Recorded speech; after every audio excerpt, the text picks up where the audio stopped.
taking the kid.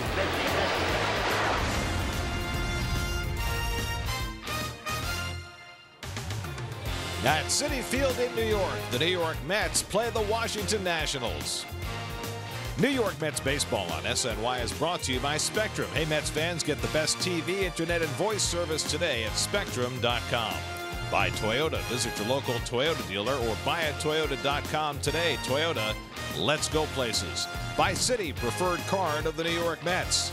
And by Geico, over 75 years of savings and service. Well, everything's all lined up and ready to go. The baseball in the grass. The bats are in the bat rack. Make sure those bases are nice and white for the start of today's game. Make sure there are enough baseballs for batting practice as the players walk on the field. Maybe springtime is on the way.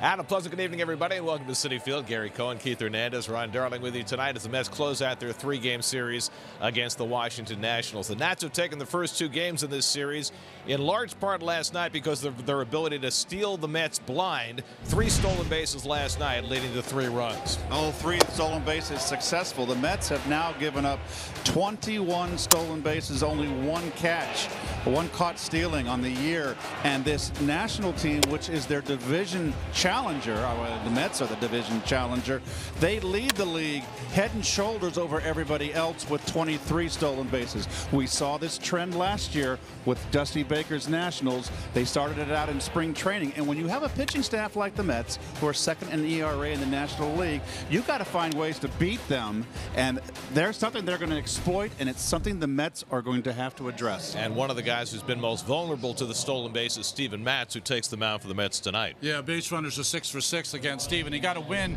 in his last start, gave up 4 runs and a couple of home runs, but really his best start of the year was 11 days ago against the Nationals when he went 5 innings and he struck out 8. Despite the fact he gave up 4 stolen bases in that game. Meanwhile, Tanner Roark, who lost a Sunday night game to the Mets, will go for the Nationals. You know, he has not looked as good against the Mets as he has in the past. His record career is 7-2, ERA under 3, but last start against the Mets 10 days ago, 5 earned runs in 5 innings pitched. Gave up that grand slam to Adrian Gonzalez that cost him that night. The Mets try and salvage one from the Nats before they head out on the road.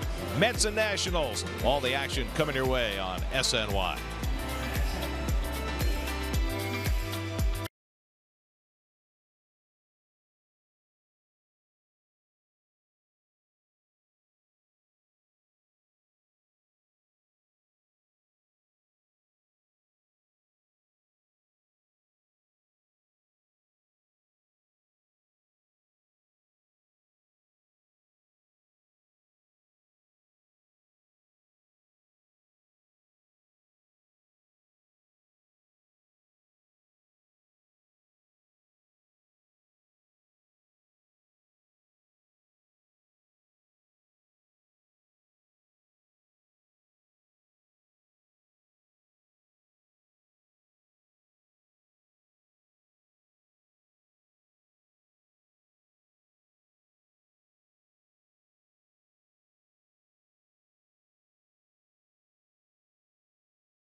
Center, dedicated to advancing cancer research, treatment, and care. More science, less fear.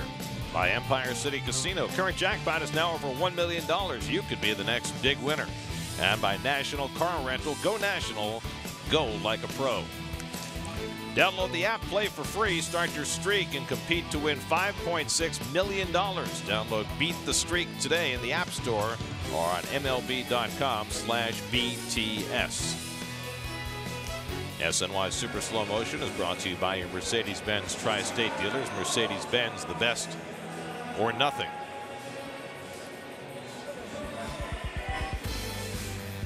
Steven Matz getting ready for his 4th start of the year.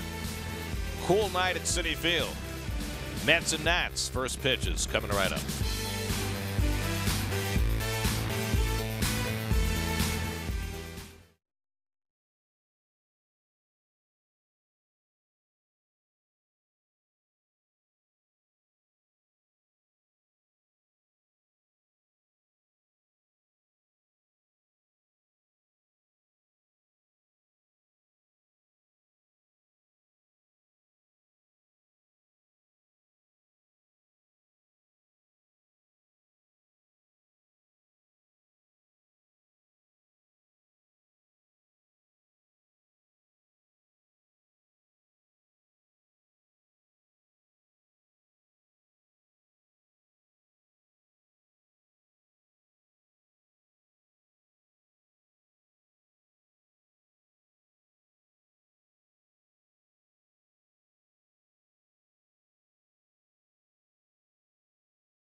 And they've been stealing, and they've been taking advantage of the Mets for years now. 48 steals in the last 43 games for the Nats against the Mets in all sorts of different uniforms.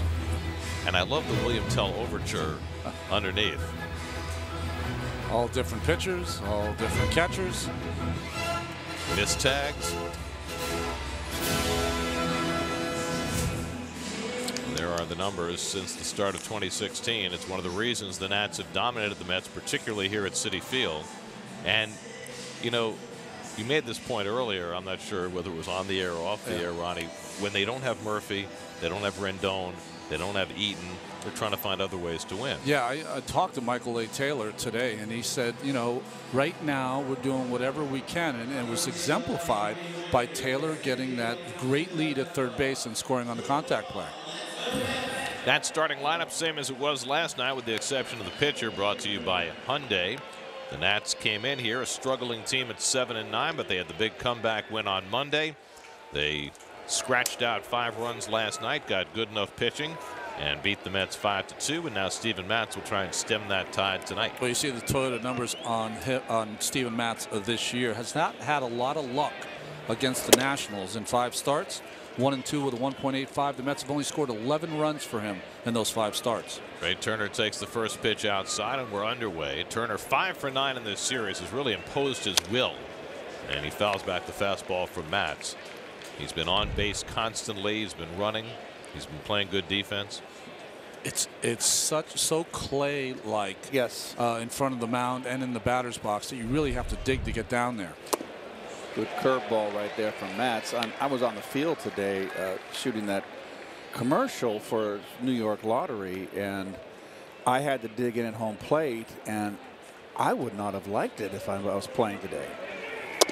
Fastball got him looking, and so Matz begins his night with a strikeout of Trey Turner.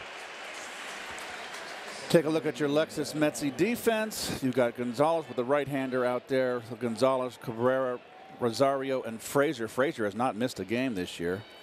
He's the only Met starter. And back in the outfield, Jay Bruce in right field. Conforto back in. Both sat down last night. Both had pinch hits. Here's Howie Kendrick, 2 for 9 in this series.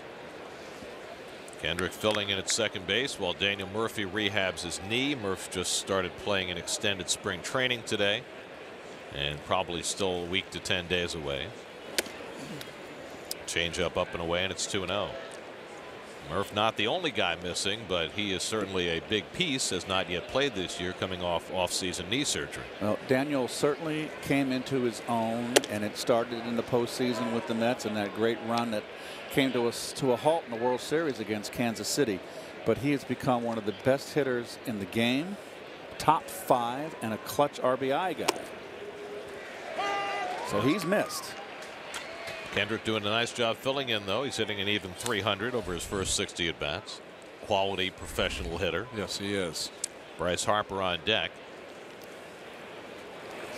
It helps a good quality hitter when he's got Bryce Harper behind him in the batting order, as Kendrick loses control of the bat.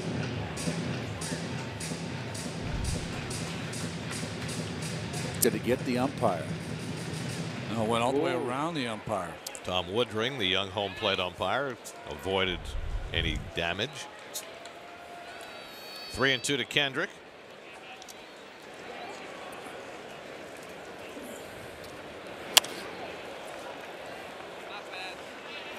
Well, so far for Matz, this is his 4th start. He's had trouble getting the ball down. He's been up with his fastball, and he's got the long ball. He's given up 4 home runs this year in 14 in the 3rd innings.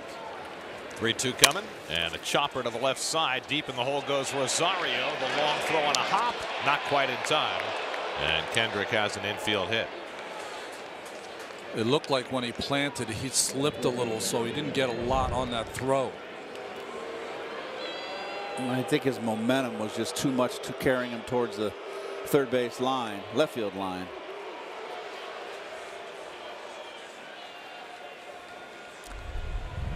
So the Nats have a 1-out base runner, and that'll get Harper to the plate with a man on. Bryce is 2 for 6 in this series. He's driven in 4 runs. His 8 home runs and his 18 RBIs and his .750 slugging percentage all lead the National League. So do his 23 walks and his 17 runs scored. Off to a phenomenal start, but that's pretty much par for the course for Harper. Great Aprils have been the norm for him. In fact, if you go back in history and look at slugging percentage in March and April, Bryce Harper has the highest slugging percentage in history. .651. Babe Ruth is 2nd, Barry Bonds 3rd, Mark McGwire 4th, Ted Williams 5th. It's pretty good company.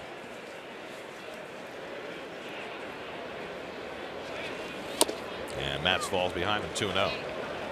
Matz has done okay against Harper. Bryce just 2 for 11 against him. In fact, the Nats have been struggling against lefties early in the season. As a team, they're hitting just .186 against left-handed pitching. Harper just 3 of 15, but 2 of those 3 hits have been home runs. He got a big base hit off of Blevins also too in that first game of the series in the middle of that big comeback victory for them on game 1. Snuck one through the right side of the infield. So 2nd straight hitter Matz has fallen behind 3-0. Ryan Zimmerman waits on deck.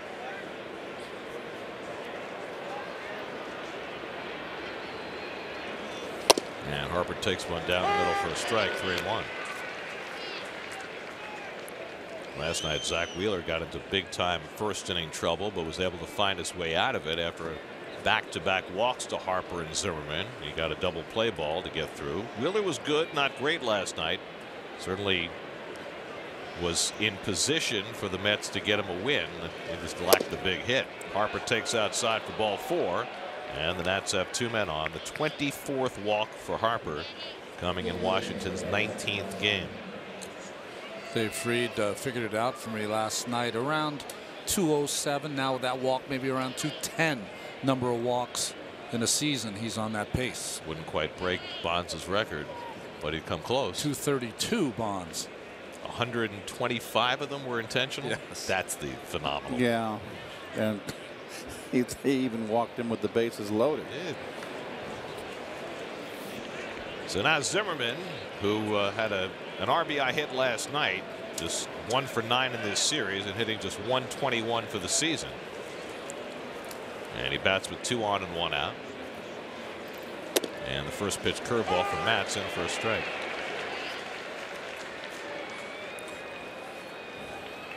Well, he's got the gloves in one hand and the oven mitt on the other hand. I know how to stop that and just slide feet first.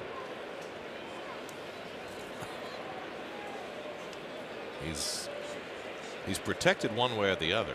I just wonder how he chooses the oven mitt for the one hand and the gloves in the hand for the other. Well, Keith, is there a favorite way to slide? Like, you know, the most players have, they'd rather slide with their left foot forward or right foot forward. I think that I always slid with my left foot tucked and my right foot forward. As far as head first sliding, I think because you're going to slide on the outside of the bag, it's going to be on your left hand if you're stealing second base. I mean, we used to see guys hold gloves in their hand even when they slid head first to avoid dragging their hand. Dragging their hand on the ground, and you can hurt your wrist. That you always kind of want to slide with your hands up like you're under arrest when you're in the middle of your slide, for lack of a better term. Put them up. I can picture it. That's all we're trying to do here is make people picture it. I can see it.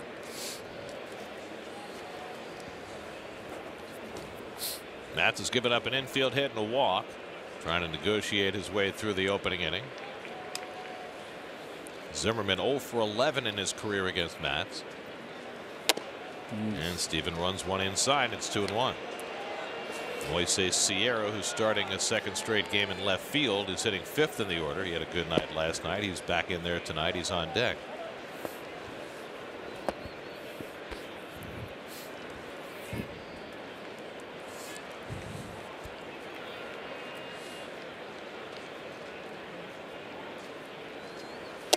And Zimmerman goes after the changeup, and it's 2-2.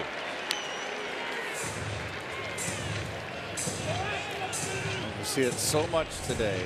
Behind in the count, secondary pitches. If I was hitting today, what I'm observing, I'd have to be sitting on off-speed stuff ahead in the count in today's game. 2-2 coming. And it's too high. A full count to Zimmerman. Nice try. Zimmerman has been swinging at that pitch, and he laid off there. If you say that you would be looking off speed ahead in the count, could you then adjust to the fastball? I would still. I never sold out 100% in the pitch. I anticipated the pitch, looked fastball, but in the back of my mind was that off-speed pitch. Hit out to left center field and deep. Cespedes takes a look, and it's out of here. Ryan Zimmerman, a 3-run homer, his second home run of the season. The long ball bites Steven Matz again, and the Nats have an instant 3-0 lead. Change up, Keith. Was it? I thought it was a fastball. No, change up. Okay. And what happened is that it says that maybe Zimmerman's coming around. He had a nice one at bat in the first game, single yesterday. Right down the middle, inner half. And after laying off that pitch up, he hits the change up down the middle. And I know that if the change up, and it's usually the circle change, is the pitch du jour, but it's still a third pitch for Matz. Well, you'd gotten the second strike with the changeup, a good one. This one The location not nearly as good. Well, what happens with 2 strikes, it looked like he was trying to throw a strike with it. And I think the way that Zimmerman's been swinging, you can still throw the ball out of the zone. He's still chase. 23rd home run Zimmerman has hit against the Mets in his career. And so the Nats, looking to sweep this series, get the early jump in this game.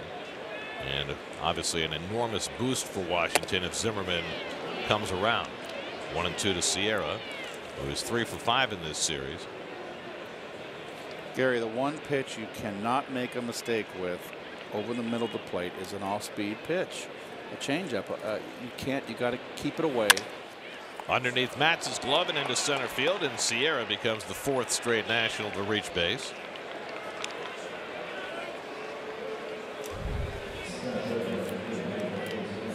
Right down the outer half of the plate, not locating it well at all.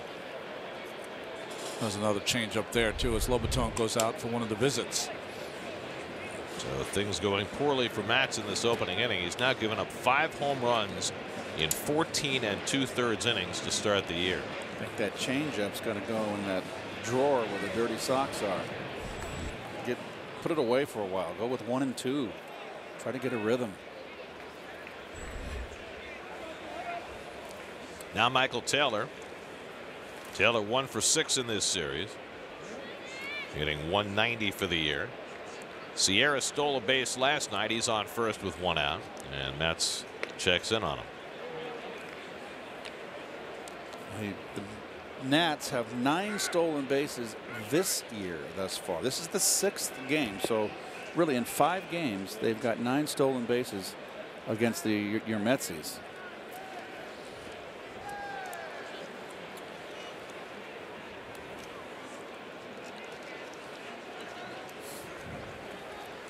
Mets have given up 21 steals this year. Matz has been on the mound for 6 of them.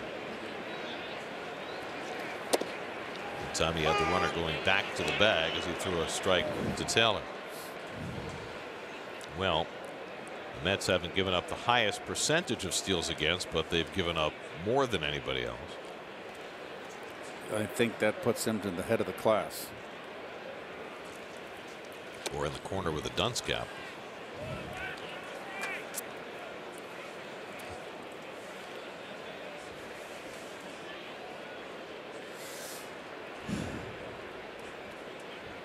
Twenty-ninth pitch of the inning coming up for Steven.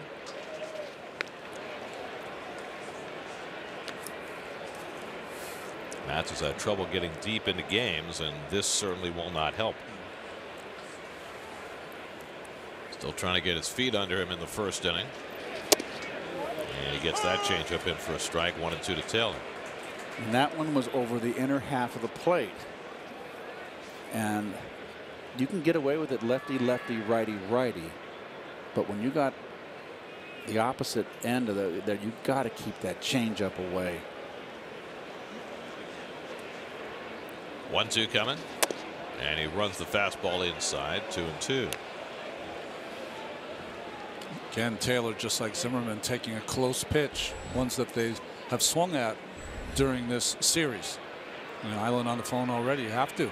Very early call to the bullpen. Well, this will be the 30th pitch right here. You just can't get too far behind, right? Got to give your offense a chance. And bullpen action about to commence with Paul Sewald getting up. And he strikes out Taylor with a high changeup. And that's the 2nd out of the inning. Well, we were talking about him getting deep into games, and it's been a big problem for Matz going back to last year. 11 straight starts where he's gone less than 6 innings. You know, and with Steven, those numbers, and Matt Harvey has a similar kind of numbers that compromises your bullpen when you go through their starts. Now Wilmer Defoe hitting 7th in the order. He's had a good series. 3 for 7, 3 RBIs. In the absence of some of their big hitters, some of the bit players for Washington have had a big impact in this series. Sierra's now 4 for 6. Defoe 3 for 7 with the 3 RBIs. Pedro Severino has had a big series. And Defoe takes a strike, and it's 1 and 1. Defoe's a switch hitter, much better left-hand hitter, but getting right-handed swings tonight against Matz. I'm surprised they didn't have the very impressive Pedro Severino in that 7-hole and move Defoe down in the 8-hole. Severino has been very impressive. Sierra takes off. Matz picks him off, and Gonzalez's throw right on the money to end the inning. 1-3-6 on the caught stealing as Matz gets the third out.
They'll square off against Tanner Roark. There's the Geico Mets starting lineup. Michael Conforto, who sat last night, back in there in the leadoff spot.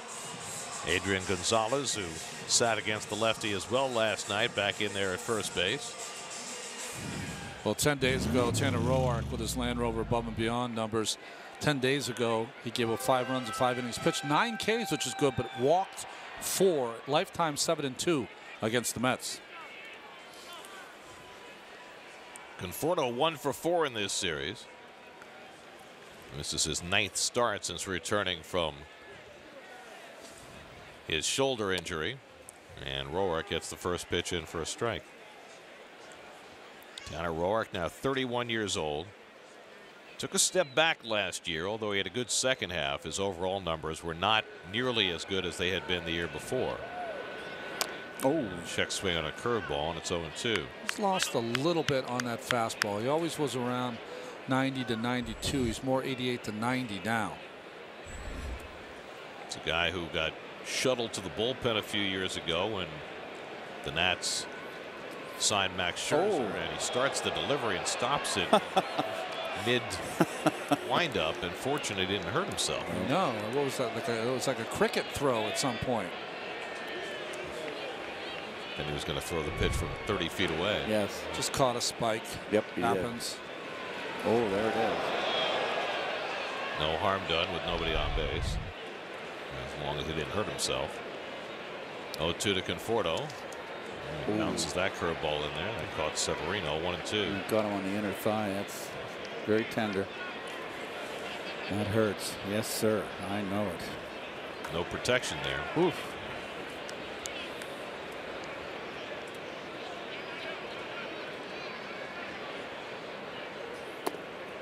Conforto lays off the sinker. 2-2. Roark reminds me, Ronnie, a little bit of Bryn Smith, that kind of pitcher. Yeah. You know, if Bryn Smith threw 3 miles an hour harder, you won 18 games with Bryn Smith. He was a good pitcher. Full count to Conforto. Michael's already drawn 9 walks. His on base percentage at .429, despite a relatively low batting average. Roark, as Ronnie mentioned, walked 4 in his start against the Mets in D.C. Conforto lifts one along the left field line, and Sierra has it lined up. 1 out. And the Ram defense for the Nationals. The very impressive Pedro Severino behind the plate, showing great defensive skills. Defoe, of course, at shortstop, filling. There are a couple fillers in there. In the outfield, Moises Sierra, the veteran. Did you say the Ram defense? Yeah. I'm thinking Deacon Jones, Lamar Lundy. Oh, Lamar.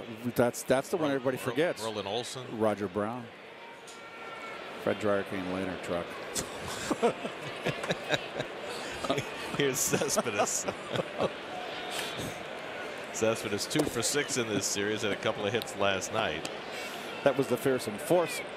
And they traded for Roger Brown to get a 300-pound defensive interior lineman from the Detroit Lions. Cespedes pops one up in the middle of the infield. And Defoe takes charge of it. A step onto the mound. He kips his feet and he makes the catch. 2 out. Get to Citi Field for Free Shirt Friday, May 4th, when the Mets take on the Rockies. All fans in attendance will receive a Jay Bruce t-shirt, courtesy of First Data. Purchase tickets at Mets.com/Free Shirt Fridays. Did you notice how many U's in Bruce? I thought there were 4. Okay. Is that how many would fit on the shirt? Or is that emblematic of how long the chant is? Long the chant is, I would think. Here's Cabrera, 4 for 8 in this series. And he takes a strike. As Drubel begins the night, 5th in the National League in batting at .339. First time batting in the 3-hole this year. Mets have used 5 different players batting third already this season. And the curveball from Roark stays down, 1-1. Jay Bruce hitting cleanup tonight, waiting on deck. For the record, Bruce, Cespedes, Flores, Conforto, and now Cabrera have all batted third. So it used to be easy. It was just Hernandez. That's right. 1 and 2 to Cabrera. Yes. Who batted third when you didn't play, which wasn't very often? I think Magadan, when he spelled me, hit third. And when he came up in '86. 84, I don't know. I can't remember.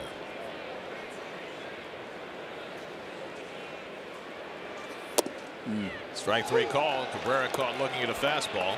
And Roark has a 1-2-3 opening inning. 3-0 Nats after 1.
Wilmer Defoe leads off in the 2nd inning for Washington. Defoe was at the plate when Moises Sierra was caught stealing to end the 1st. Rocky beginning for Steven Matz. A 3-run homer by Ryan Zimmerman, putting him in an early hole. And Defoe goes through the fastball, and it's 1-1. Pedro Severino on deck, then Tanner Roark, 7, 8, and 9 in the Nationals batting order. Defoe does not like that ball inside both sides of the plate, from what I've observed. Thinks about a bunt and takes the curveball high, 2-1. Defoe already has a bunt hit in this series. You always have to be wary of that.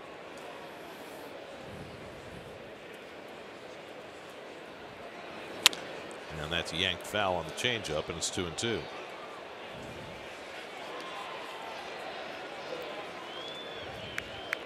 So in 1986, when you didn't bat third, the guy who did it most was Kevin Mitchell, 8 times. That a worthy. I mean, Kevin was a rook. Yes, he was. Frazier throws out Defoe for the first out. Well, Steven Matz off to a tough start. Mickey Callaway always talks about Steven having to pitch with conviction. Dave Island, the Mets pitching coach, talked about what Matz needs to do. He can't pick, he can't nibble. He's got to use his good stuff, attack the strike zone with all his pitches. He really has to be aggressive, pitching in hard with his fastball, which is going to open up, down, and away. But the bottom line is he's got to be aggressive to the strike zone and attack with all his pitches. Through 3 starts, how do you think he's been in that regard? He's been okay. For me, he's improved. He's improved every start. Maybe not the end result, but the way he's attacking hitters, the way he's repeating his delivery, and just the way his mound presence, for me, has gotten better every time. The synonyms that you hear in regard to Matz, whether it's pitch with conviction, be aggressive, attack the strike zone, they all kind of mean the same thing. Well, what it means is that what they're trying to tell this young pitcher is that, listen, your stuff is good enough to win up here, but the only way it will be is if you attack the strike zone. You're not a guy that can, throw changeups 2-1, or he should be on the attack from pitch 1. Is that strictly a mindset, or is there a physical piece to that too? Well, I think there is more of a mind piece than physical piece. I think the physical piece is fine. Severino just missed an extra base hit. The only thing I see from Steven that I would try to change is that he lives against right-handed hitters in the middle of the plate in. He likes to pitch in, okay? So that eliminates the outside part of the plate for the right-handed hitter. He very seldom goes out there. And the arm speed for his secondary pitches is not up to snuff with his fastball arm speed. Those are the two things. Backdoor curveball, and he gets him looking. Severino didn't think so. It's the 3rd strikeout for Steven. That was a good curveball. Backdoor. I think Severino thought maybe it curved around the outside corner. Let's take a look. No. That is a good pitch. Love that overhead camera. I love it, and I think Lobaton gets low here. See how the umpire can look over his head and see where that ball comes in, the shoot. Nice frame by Lobaton. The umpires sure don't like that overhead camera. We may like it. It is. They despise it. That overhead camera has been a victim of the wind the last couple of nights. Fortunately, the wind has died down, and the overhead camera is A-OK. Roark went around on the half swing, and it's 1-2. Roark 1 for 8 on the year, lifetime 133 hitter.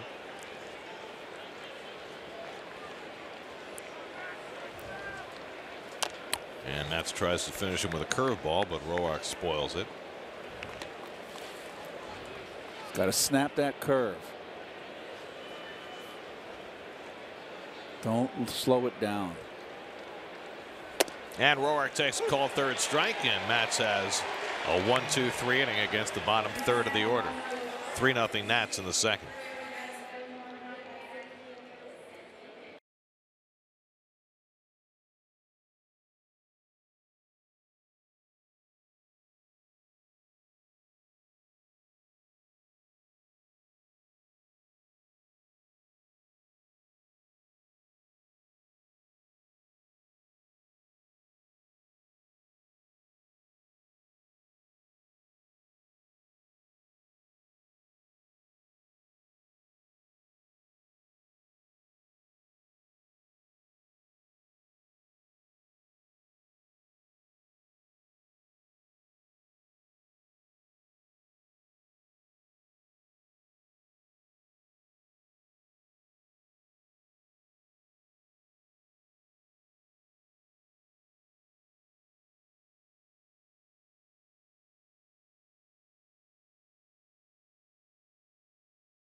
Not enough using, Bruce, for all that contact. I like the sound effects, right? The drum beat? Yeah. Very nice. I am very pleased that people laid off this man on the free agent market and allowed Sandy Alderson to swoop down and get him.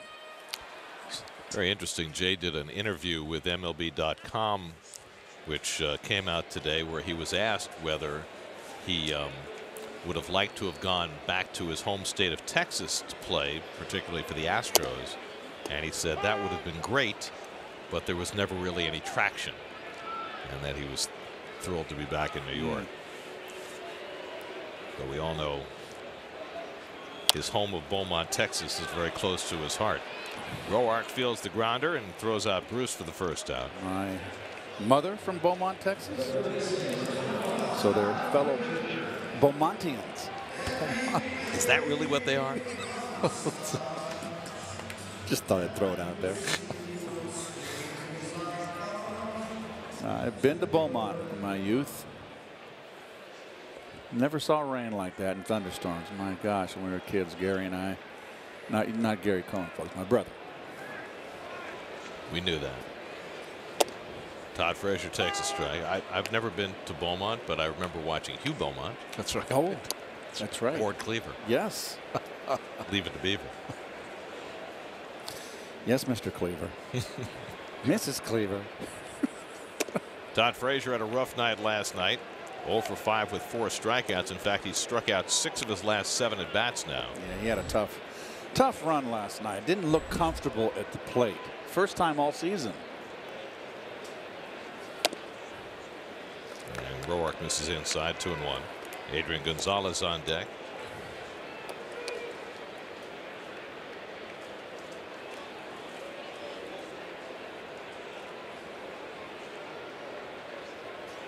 And Frazier goes after the slider, and it's 2-2.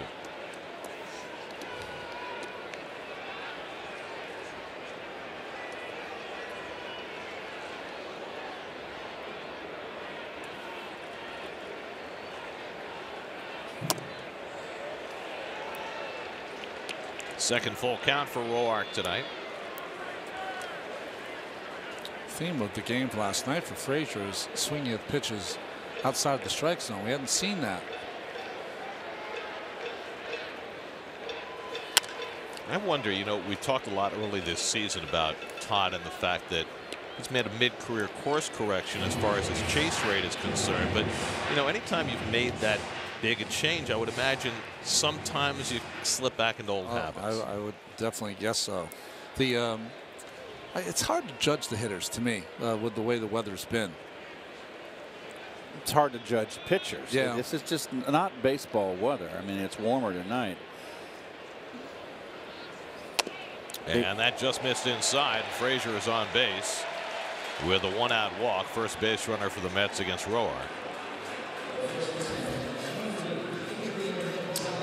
Well, the Cubbies got postponed again. They played last night in 30-degree temperatures, and Adam Wainwright stuck it to them. Today they are postponed again. Been very careful since Joe Madden got on him about right the game that they came from way back to win. He said the game never should have been played. Adrian Gonzalez at a grand slam against Roark in the game in Washington 10 days ago. And he bangs one to the left side. Should be 2 if anybody covers second, and they don't. So the shift took the Nats out of an easy double play. Jeez, Turner had to field the ball. Kendrick had too far to get there. Defoe couldn't get there in time. So they settle for a 6-3 putout instead of 2. if you're going to play a shift and it's going to compromise you this much defensively, then throw it in the ash can. It almost left the third base open. Defoe had to race towards third. I mean, come on. I don't buy this. Not the first time this year we've seen a team unable to turn a routine double play. The Phillies had the same thing earlier this year. Shift taking you out of double play position. So Frazier's in scoring position with 2 on. Here's Jose Lobaton. He started the opening game of the series on Monday. Tomas Nido caught last night.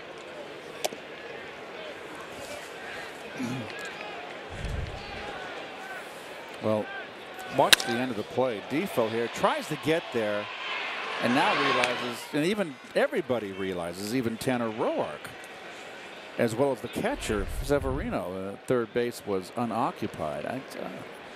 I don't like it. Well, I mean, by all rights, Roark should be out of the inning. Right.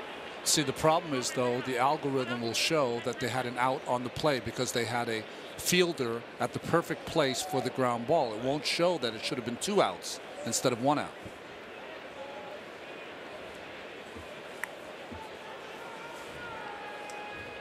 Now Roark behind Lobaton 2-0. And he takes the curveball down 3-0. Lobaton, who caught Roark the last 4 years, facing him for the first time. Steven Matz sitting 8th in the order. He's on deck. That's yesterday. We're 0 for 9 with runners in scoring position. Lobaton getting the first crack at that tonight. And that's ball 4. And that puts 2 men on. Second walk of the inning for Roark. One thing about Roark, that when he was at his best, he didn't have these kinds of walks in a game. Maybe walked 2 or less. Now he walked 4 in the last start against the Mets, 2 already here in the second inning. Well, Met pitchers have been swinging the bats very well. Matz is the only starting pitcher who has not had a hit. 0 for 4 to start the season. Lifetime 160 hitter. 2 on and 2 out. And Matz takes the slider out of the strike zone for ball 1. Wow. Usually anything close to a pitcher is a strike. Roark, I think, thought he had a strike there, and he's going to go back and kind of collect himself. He's been unhappy with a couple of calls. The ball 4 to Frazier he was not thrilled with. But again, the failure to be in position to turn a double play has cost Roark a lot of extra pitches now here in the second inning, whether he gets Matz or not. I mean, it really changes the whole dynamic, not only of this inning, but of the next inning. If Gonzalez hits into a double play, then he's got Lobaton and Matz to lead off the next inning. How about pitch count? Right. I mean, it's all collateral damage. And as you say, none of that will come up in the algorithm. Ahmed Rosario waits on deck. 1-1 to Matz. And a check swing foul, 1-2.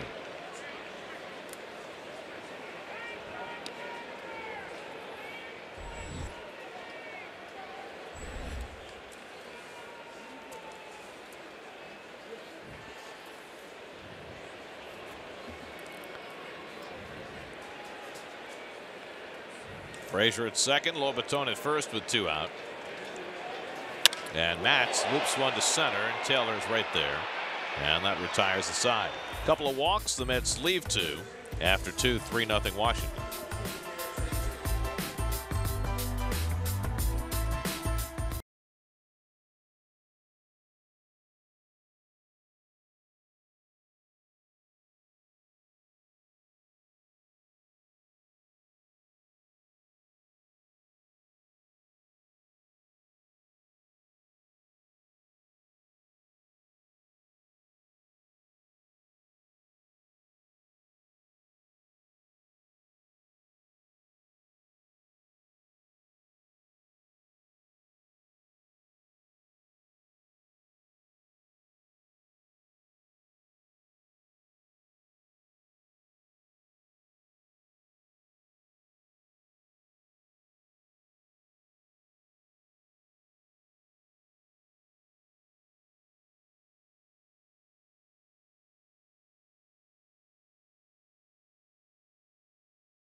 Looking spiffy. Nice.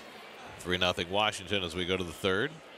Trey Turner leads off for the Nats. We check in with Steve Gelb. Steve? Gary, we've spent part of the last 2 nights speaking about the curious decision that Trey Turner made in Game 1 of this series. Nats down by 1. He was at first base. 2 outs. Bryce Harper up at the plate. Stole second, thus taking the bat out of Bryce Harper's hands. The Mets intentionally walked him.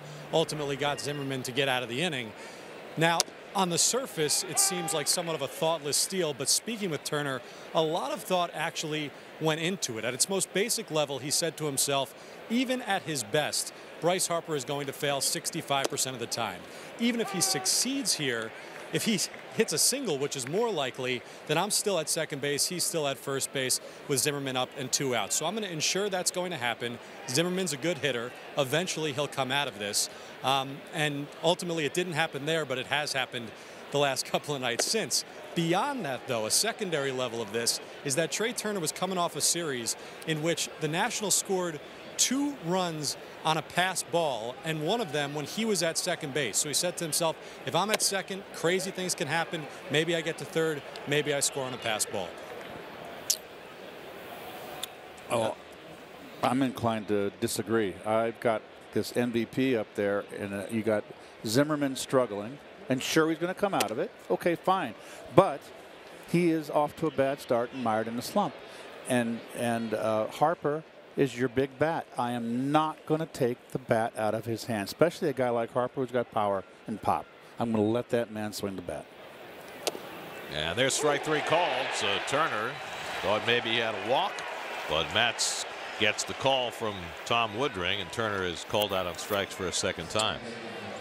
Well, the other thing is there was no guarantee that the Mets were going to walk Harper, as we found out the next night when they didn't walk Harper with a runner at second. True. And I had a chat with Mickey out on the field, and I told him, I said I was surprised, and I kind of liked the fact that you gave Gazelman the green light to go after him. And he said, you know, you're going to have to get him out anyway. I think there's more underlying to this than just the strategy of it. I think it's more building character and showing confidence. And Gazelman got him out, and he gives up the base hit to Zimmerman. And I wonder about that, whether getting Harper out kind of felt like he had already accomplished his task. Or it took a lot of energy to get Harper out. I think, and first, thanks to Steve. That's a tough question to have to ask, and a great job, Steve. The other factor you could factor in is what you gave. The best OPS in the history of the game in April belongs to Bryce Harper. Right. That's the best. Don't you want him swinging the bat? Exactly. Well, so I go back to the point I made Monday night when it happened. If you're the Mets and you're going to walk Harper with a runner at second, if he's that much the guy you fear, why wouldn't you just walk him with a runner at first? Get the same result. Past the mound, Matz lets it go to Rosario, and he throws out Kendrick for the second out. Boy, I tell you what, Rosario's been playing some really sparkling shortstop.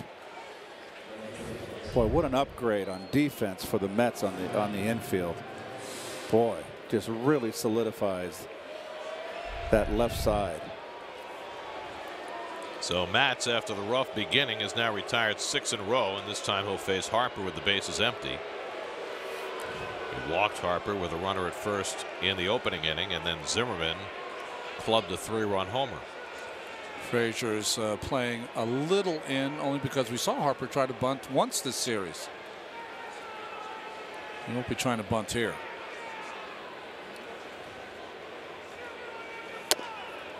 And the fastball away from Matz.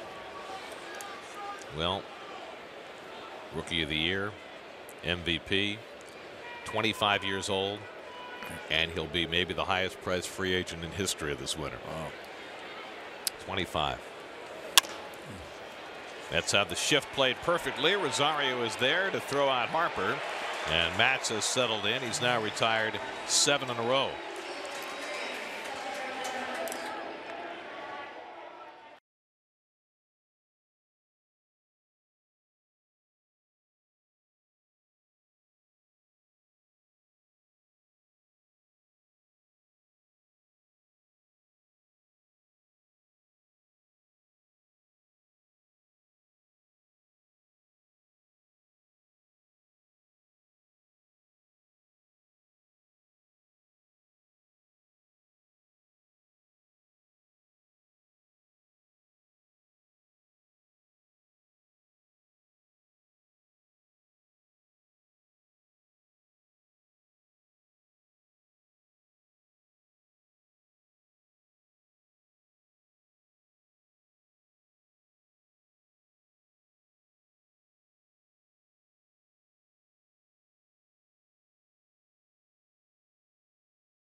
Ahmed Rosario leads off the home third against Tanner Roark and takes a strike. Rosario 2 hits last night, up to 240 on the year. Batting ninth in the order, where he appears to be most comfortable, and takes the curveball out of the strike zone, 1-1. Much more pleasant tonight, weather-wise. 53 at game time as opposed to 45 last night. Grounded down to third. Defoe handles it and throws out Rosario, 1 away. Weeknights at 6, catch up on all the local baseball activity as our panel of insiders breaks down the latest Mets and Yankees news on Baseball Night in New York, presented by Tri-State Cadillac Dealers. Weeknights at 6, only on SNY. Our panel breaks it down. You already gave me the tutorial, singular and plural. Here's Conforto, who flied out his first time up. By the way, speaking of our panel of baseball insiders, I am so happy that Andy Martino is now part of the SNY team on a permanent basis. Andy's my man. Conforto takes low and away, 1-1. He's smart, he's funny, he knows the game.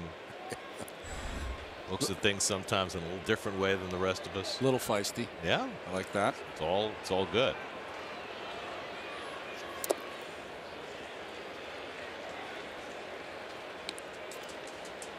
And he pretends to kind of like us, so we always like that, you know. He's just a nice guy. Is that a movie reference? 2-1 from Roark, and Conforto gets jammed and rolls one down to Zimmerman, and that's the second out. So Roark's retired the first 2 here in the third. Mets still looking for their first hit. Spectrum high-speed pitch. Mathis had the advantage in that area.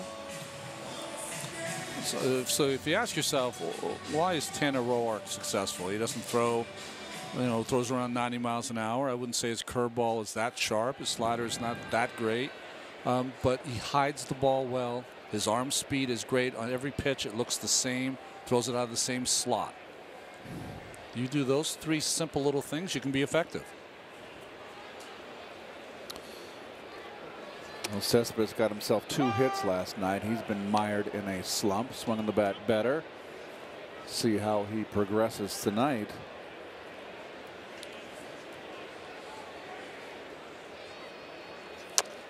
Oh, chops one off his foot. That hurt.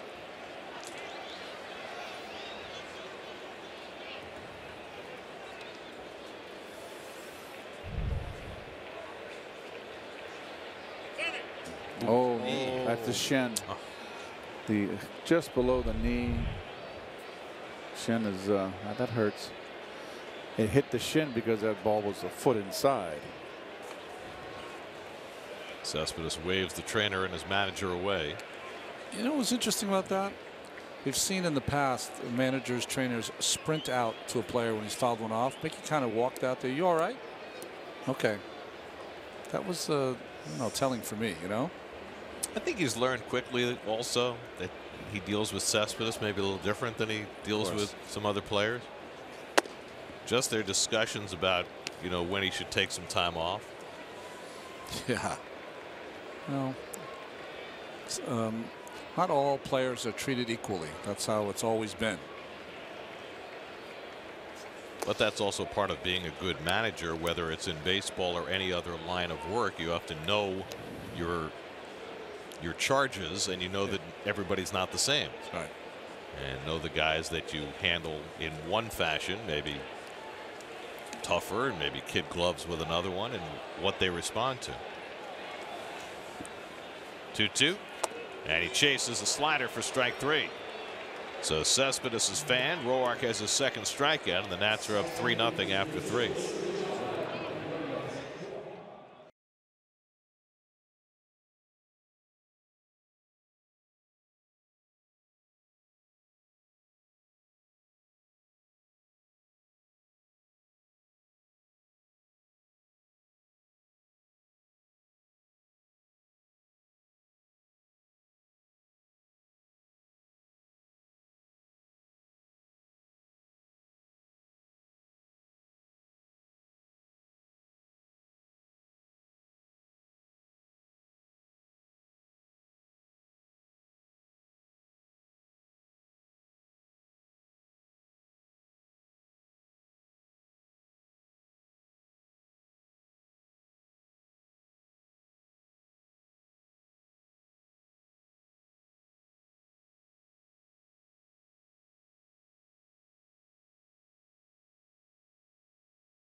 Fourth inning, Steven Matz has retired 7 in a row. He'll face Ryan Zimmerman, who's responsible for the 3 runs on the board. Zimmerman clubbed his second home run of the year, a 3-run shot in the first, his first ever hit against Matz in 12 tries. It'll be Zimmerman, Sierra, and Taylor to bat for the Nats in the fourth. And Zimmerman tried to hold, but he went around. Ooh. 0-2. Ted Barrett at first base. Check the count. It's 1-1. It's one thing in today's game. The umpires call that check swing a lot more than they did in my time. It's something Zimmerman's starting to lay off that high fastball, Ron, which means that he's probably starting to get it back. Davey Martinez has said all along that he felt as though Zimmerman was swinging the bat fine. Chases that changeup, and it's 2-2. That his hard hit ball rate was high. That's right. And that they were confident that they would start to fall for him. Now he has been, striking out a lot in this series. But his last at bat in the first game, he hit the ball hard to right center. Base hit yesterday to drive in a run, and of course the 3-run bomb in the first. And this time he bangs one on the ground to Cabrera, and he throws him out, 1 away. Now that's an out, but Keith will tell you that's a good at bat. Yes, that'll be an out in the box score tomorrow, and someone way back maybe in Las Cruces, Mexico, will think it's just an at bat, an easy out, but that was a bullet. New Mexico. New Mexico. Did I say Mexico? I meant New Mexico. Thank you, Garrett. You were just trying to get the Las Cruces right. Here's Moises Sierra, who had a single to center his first time up. Sierra 4 for 6 in this series, trying to get some big league traction. Hadn't been in the big leagues in 4 years before the Nats called him up. Previously played for Toronto and for the White Sox.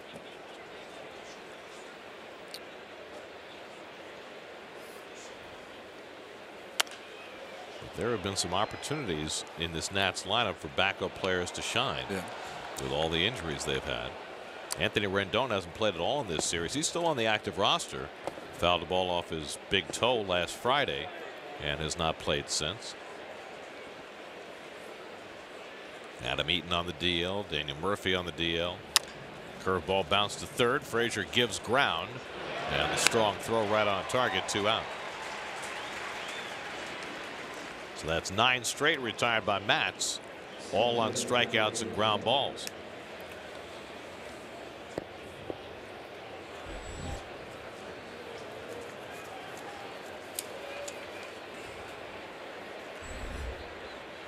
So 2 out and nobody on for Michael Taylor, who struck out his first time up. That's his fan 5 already tonight.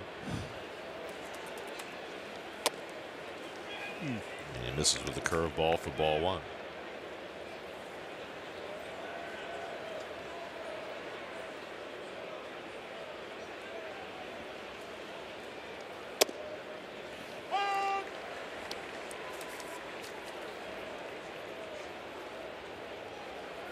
Steven gets rolling. He works very quickly.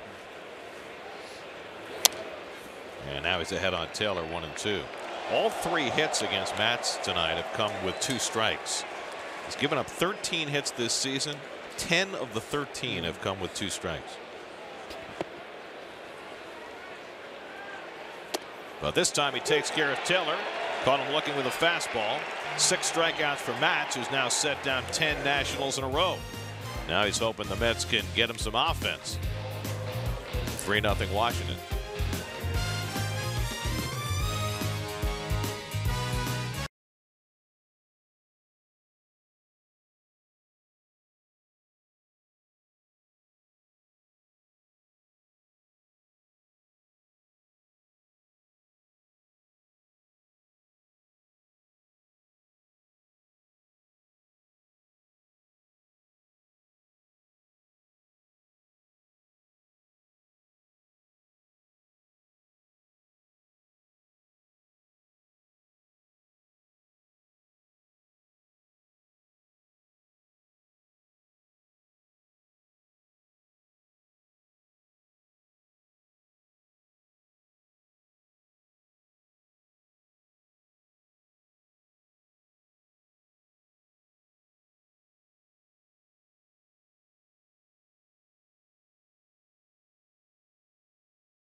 Home fourth inning as Dribble Cabrera leads off against Tanner Roark. And he takes the changeup out of the strike zone for ball one. Cabrera struck out looking his first time up. Bruce and Frazier to follow as the Mets look to get something on the board against Roark, who hasn't given up a hit yet. And he crowds Cabrera and falls behind 2-0. He thought that was a strike. Pull on the infield. Kendrick way out in the right field. Defoe way over in the shortstop spot. And now 3-0 to Cabrera. Roark walked a pair in the second inning. Those are the only base runners the Mets have had tonight. And as Dribble takes a strike.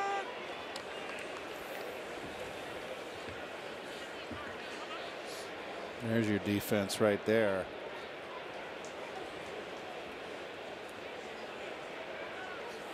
Pulled, base hit.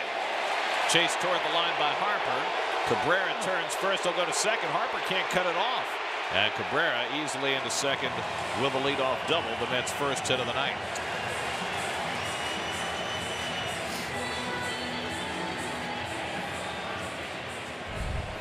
Harper here just kind of quit on this ball. I guess he made a decision that he wasn't going to get there.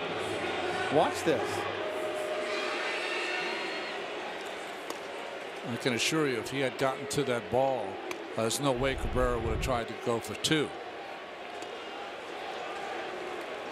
So Cabrera at second, nobody out. Jay Bruce the batter. He had a comebacker his first time up.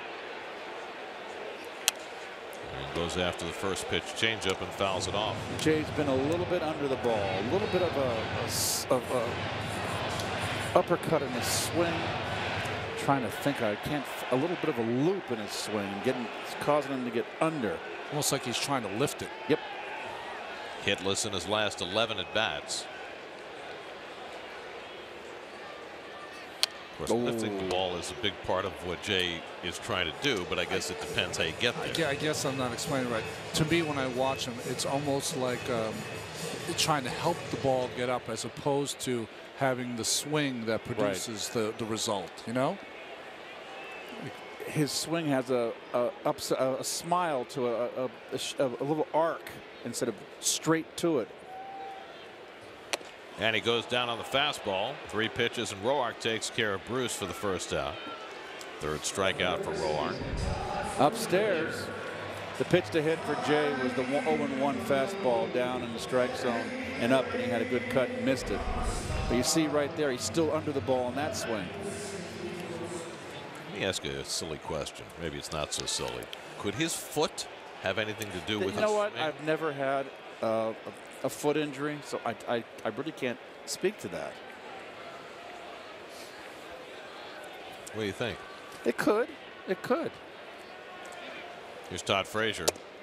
I mean, you wouldn't think that your foot would affect your swing, but... Well, I just said to the truck while you asked that question, I said, boy, I wonder if his foot being hurt a little just hurting his base, you know, his foundation of the swing. That's all. You favor, and it alters your swing. Great minds, Ronnie.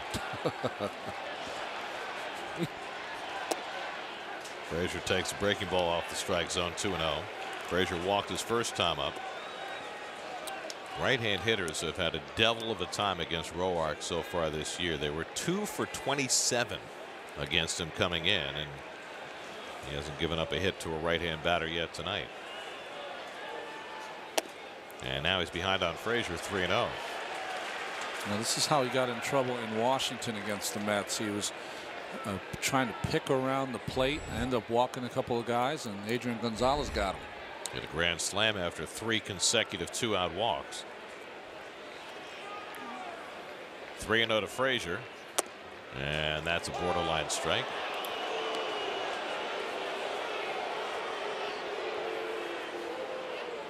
Pitchers remember history too. I would think that with Gonzalez up on deck, that Frazier should get a pitch to hit.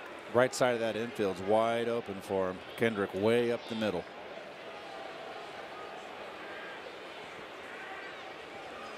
Cabrera at second and 1 out. And Frazier leans back, ball 4, and the Mets have 2 men on. Second time Todd has walked tonight, the 15th time this year. He leads the Mets in drawing walks. Third walk tonight for Roark. And so Gonzalez comes to the plate as the tying run. Remember, that grand slam came after those 2-out walks on the first pitch as Gonzalez anticipated a fastball inside. That home run reminded me of another Sunday night game the Mets played against the Nats when Lucas Duda hit that home run against Jordan Zimmerman. Another inside fastball.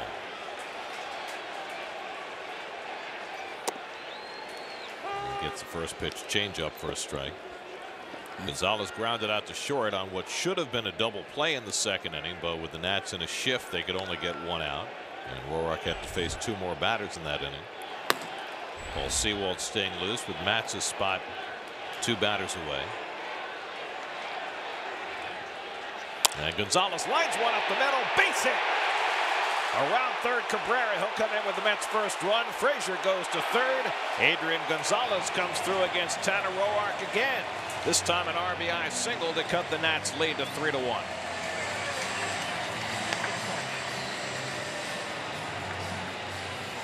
Gonzalez has been clutching out. His base hits have been productive. And ball down out over the plate a little towards the end, stayed back. Another changeup. Frazier always looking to go first to third. Now he's in position to score without benefit of a base hit with Lobaton at the plate. Lobaton walked his first time up. Frazier at third, Gonzalez at first, and 1 out. That snapped an 0 for 10 stretch for Gonzalez. And Lobaton swings through the fastball, 0-1. Lobaton had a hit, a triple in his first at bat as a Met. Hasn't had one since. Matz for the moment is out on deck, but Sewald staying busy in the bullpen. Tying runs on base with 1 out. And Lobaton gets a curveball grounded to Zimmerman. Sidearm throw wide of the bag. Everybody's safe as a run comes home. Zimmerman just has trouble throwing the ball. We've seen it time and time again, going back to his days at third base. And this ugly throw brings in a run to make it 3-2. Oh, this is a double play, and just look at the scoop throw, the shoulder problems he's had. And you know, he's got Adrian Gonzalez ran in on the grass wisely to get in the way of the throw, and Zimmerman didn't know what to do. So it's an error on Zimmerman, an RBI for Lobaton, and the Mets have the tying and go-ahead runs on base. And with Steven Matz due up, Brandon Nimmo is going to come up to pinch hit.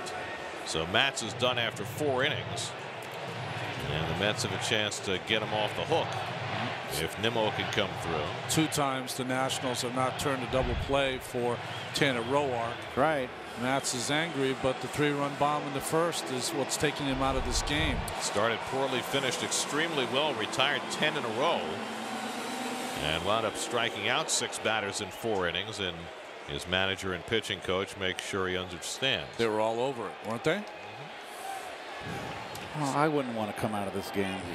You wouldn't, but this is your chance to strike. Very conservative play to start this inning by Harper in right field, and the inability to turn 2. The other thing about pinch hitting, I know it's only the 4th inning, but you've got Sewald out there who's shown that he can give you 3 innings at a time. That's important. Nimmo takes a curveball for a strike. Well, defense, such a critical part of the game. Brandon started the first game of this series, had a triple. He struck out as a pinch hitter last night. He's been incredibly effective for a young player as a pinch hitter. You saw the numbers there. 375 lifetime. Gonzalez the tying run at second, Lobaton at first. Neither one runs well.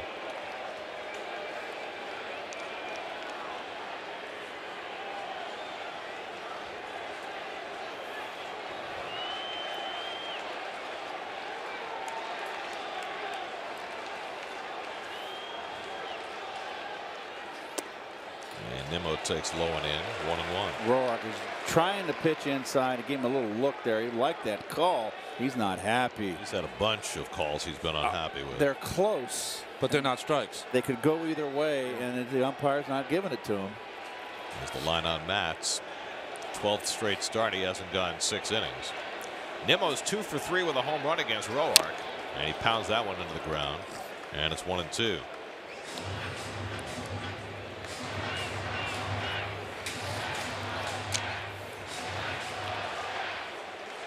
Zimmerman's 3-run homer gave the Nats the early lead. Now we're going to get another mound visit here. Severino and a couple of his infielders out to talk to Roark and maybe try and calm down a little bit, because he has been visibly frustrated with Tom Woodring, the home plate umpire. So a strange visit to a veteran pitcher. Well, there's the signal. Second visit for the Nats. 4 left.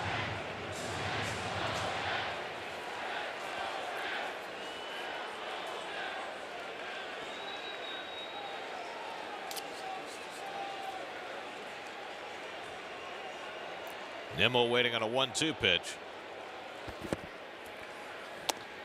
And he's not inclined to go out of the strike zone. It's one thing. Oh, he just gave him a look. Oh, now it's getting verbal as well. He just barked at Woodring. And Roark. We've seen Gio Gonzalez get emotional. Now we're seeing Roark do the same. See what impact that has on him here. 2-2 to Nimmo. And Brandon gets hit by the pitch to load the bases. So Roark coming unglued. Now snatching at the ball, and again he barks at Woodring. Woodring is showing restraint because this is he could throw him out for this. And that's like a Roger Clemens, Terry Cooney kind of a thing. Well, he's been upset at a number of pitches. This was the most recent one. See if it gets in our G pitch cast. I thought it was inside. I did too. Yeah. It's so close. It can go either way depending on the umpire. So the base is loaded with 1 out for Rosario, who grounded out his first time up. Mets down a run in the 4th. And Ahmed takes a slider in the dirt. Severino knocks it down. Ball 1. Good pitch to hit now. Now Roark is losing a little bit of command of his emotions. Yeah, you can't lose your cool out there, especially a pitcher like Roark, who has, he's a veteran pitcher. An error made behind him on what could have been an inning-ending double play, prolonged it, and then call not gotten. He hit Nimmo to load the bases. And he misses inside to Rosario, and it's 2-0. I'd be getting somebody up in that bullpen if I was Davey Martinez. A little shocked that they haven't.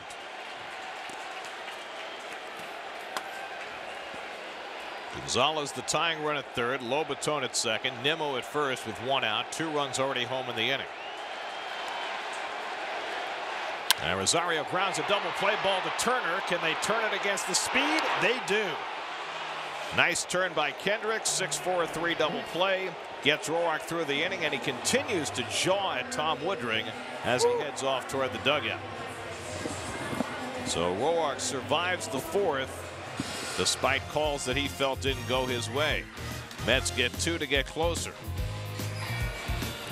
That is one angry pitcher.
Not throwing Tanner Roark out of the game for all of that demonstrative verbal abuse that he took.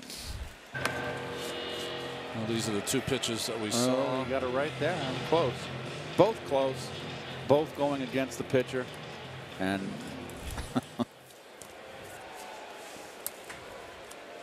Paul Sewald on in relief for New York. His last outing was a perfect one. Yeah, against Milwaukee, he went 3 innings for the Mets.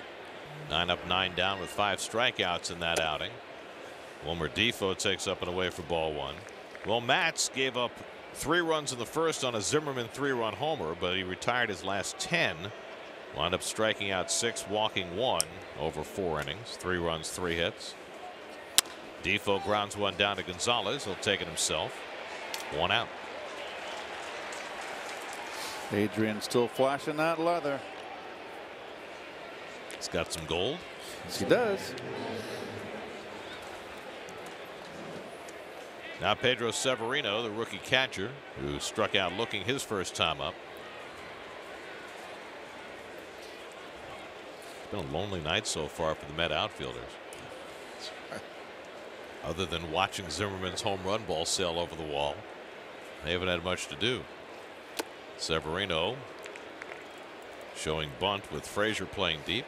When we played, if a catcher faked the bunt like that, everyone from the dugout would yell, "Who's going to run for you?" Oh, I forgot that one. Remember? We were a hard group. Yeah, we're bad. You wouldn't have said that if bad dude John Stearns was. No, that's true. John Waffen. JT Realmuto. JT. He can run. He can hit 3-run homers too. Yes, he can. It's not a bad season debut last night. 4 RBIs, first game of the season. Severino chases, and it's 1-2.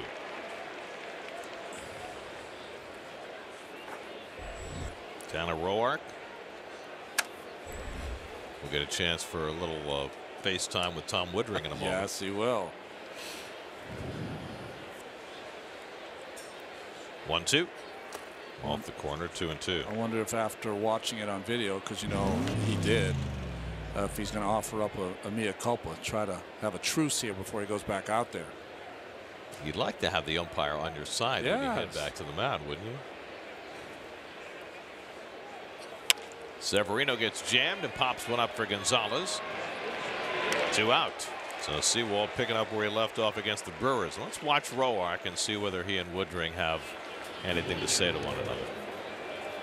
He should say nothing, not even look at him. Shunning him. And not even a cocktail party wave. Both handling it well.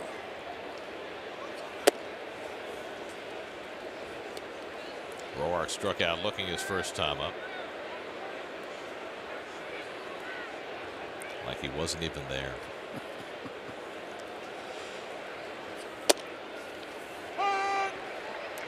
Imagine he doesn't like the call. While no, that's what I'm waiting for. I'm waiting for a close pitch to go Sewald's way. Then it's on. Yeah. And then it's calling for both sides.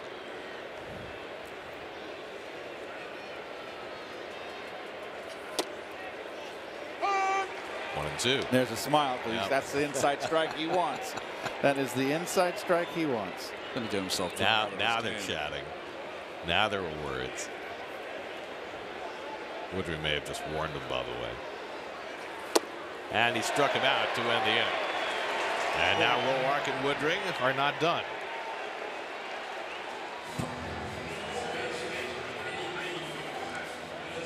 This young umpire has a lot of patience. Wow. I'll say, very good. Well handled.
All-Star last year, set to lead off in the bottom of the 5th, third time around the batting order against Tanner Roark.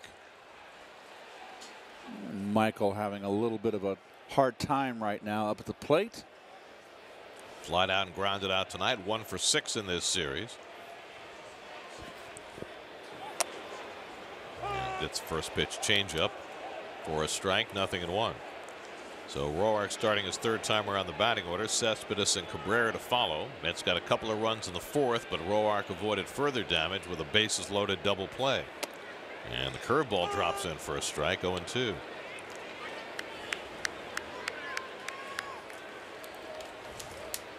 you ever remember him being this animated? Yeah. Yeah, no.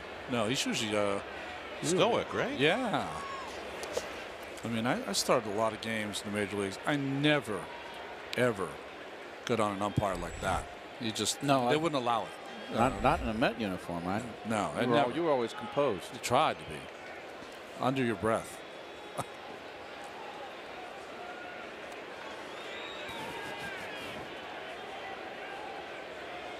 1-2 to Conforto, and he pulls one foul.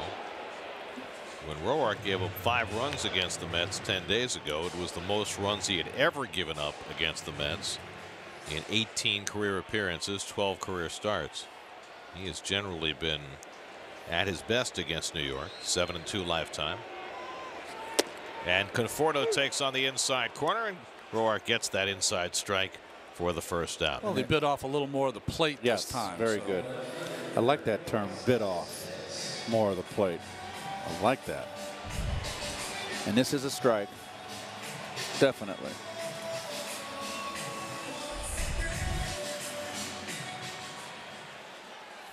So 1 out now. Cespedes, who's popped up and struck out.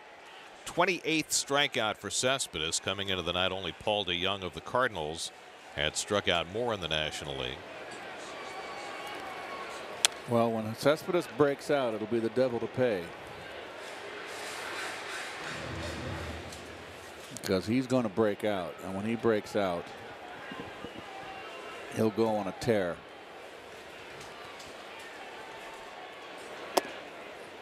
Well, he has wanted to stay in the lineup every day to try and fight his way through it. Mickey Callaway finally put his foot down and gave him a day off earlier this week.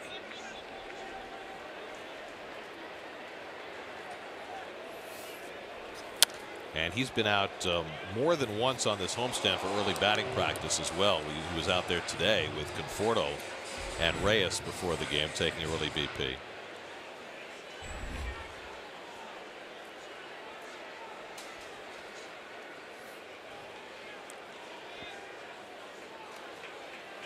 One-two coming, and Cespedes chases another one for strike 3. Chased a slider the last time, this time a fastball, and that's 5 strikeouts now for Roark. Well, when a guy does not throw 95 miles an hour, you always wonder how he gets it done. You wonder whether a pitcher hides the ball particularly well. Well, that's real time right there. But Keith, what are you trying to pick up from the pitcher? Because I was talking about what Roark does is that he hides the ball well enough, and he throws all of his pitches from about the same area, the same slot, arm slot. Every hitter is different, Ron, and for me, I did not like a herky-jerky motion. Roark has a nice free motion. My focus is right at the point of release. If I've got someone out there that I'm not picking up, I am focused right there. And that's the point of release, and everything else I see his motion, but my focus is okay. And I also, when you can't pick up a guy pitcher, you've got to wait that split second longer to identify the ball out of the hand.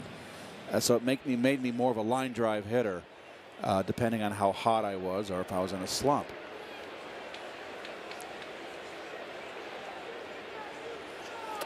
Was there any right-hander who hit the ball particularly well that you anybody that pick up? Anybody that lifted their front shoulder? Kershaw does it. Kershaw, I know, would be tough to pick up. He's got that big shoulder lift. Don Sutton had the big shoulder lift. Because that, to me, when they do that, then the hand comes out of nowhere. Or a guy like Sutcliffe who wrapped the ball behind him. He was more of a left center.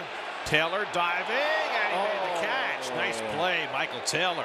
He took a base hit away from Cabrera. He closed a lot of ground in the last couple of strides. Mets are going to ask for a hold, see whether he trapped it. But that was a clean catch. Beautiful catch. So Taylor helps out Roark with a beautiful play to take a base hit away from Cabrera and helps Roark to a 1-2-3 inning. Pitcher appreciative.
Just visit SNY.TV or download the NBC Sports app today for live streaming coverage of every SNY Mets game.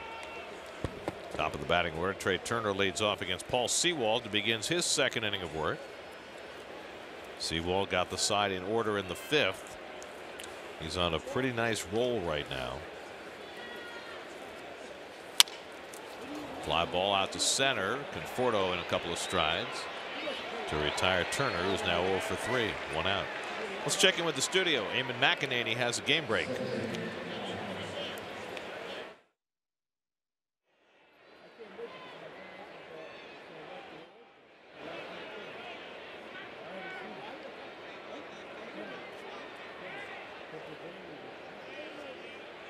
Braves are the next opponent for the Mets. They'll be in Atlanta tomorrow night. They don't know who they're going to be facing tomorrow night. It was supposed to be Anibal Sanchez, who pitched a real gem for the Braves his last time out, but he was running sprints in the outfield tonight, went down. They had to cart him off, hamstring injury, disabled list, and the Braves don't know who they're going to start tomorrow. That's an old pitcher's injury right there. Get hurt running. 7:30 game tomorrow. Our coverage begins at 7 o'clock from SunTrust Park. Mets and Braves tomorrow night. Will you get some warmer weather down in those southern climes? Not really. Tomorrow night's going to be very much like tonight in Atlanta. I think it's supposed to get a little warmer after that, but it's not going to be hot. You got a 4-game series there. Kendrick flies one down the right field line, foul.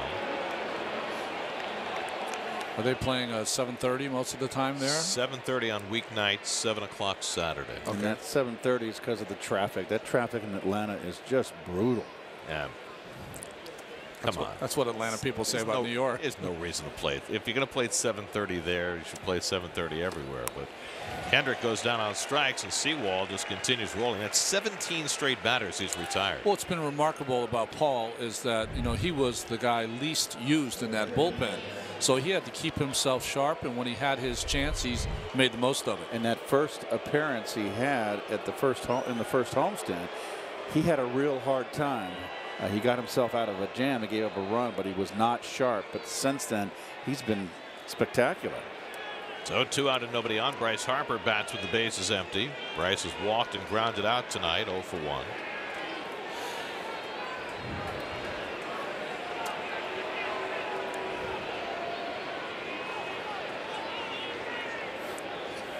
And Sewald throws a fastball right by him. Interesting. If you listen, there was a buzz that went through the stadium as soon as Harper gets to the bat. He likes that low ball. He's got that home run swing. Big follow through like Piazza. Bat wrapped around his shoulder blades.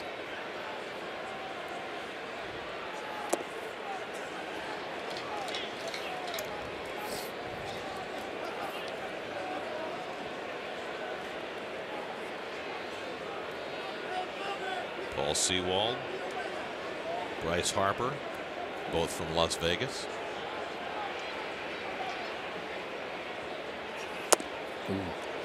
Where's that pitch? Just missed with that slider. Wow. 2-1. You need to see how far Harper's off the plate here for that to be a ball.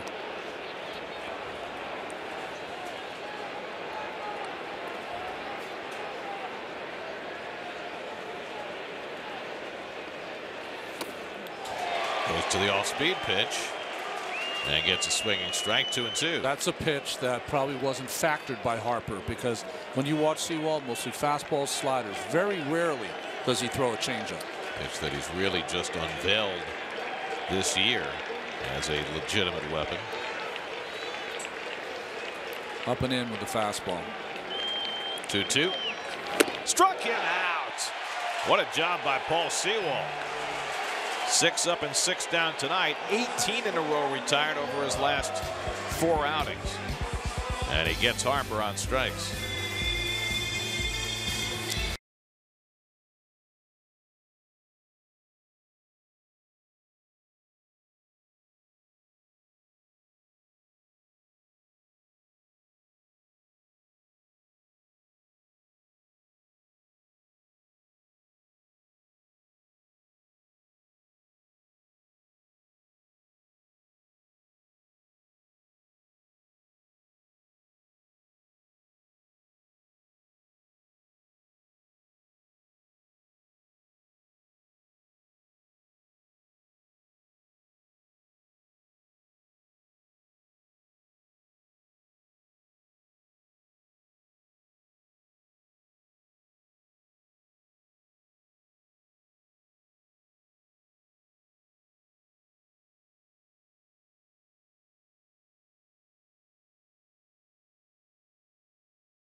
Bottom of the 6th inning, Mets down a run. Jay Bruce leads off against Tanner Roark. Jay's 0 for 2 tonight. And takes the sinker out of the strike zone for ball 1. Jay's had a comebacker and struck out, now hitless in his last 12 at bats. Frazier and Gonzalez to follow in the 6th. And Jay hooks one into the shift, and there's Kendrick to pick it off for the first out. That's an out right there, but that's one to build on for Jay. Got on top of that ball, more of a level swing. He's been under. That's how you start getting out of it. Mets box score presented by Memorial Sloan Kettering Cancer Center.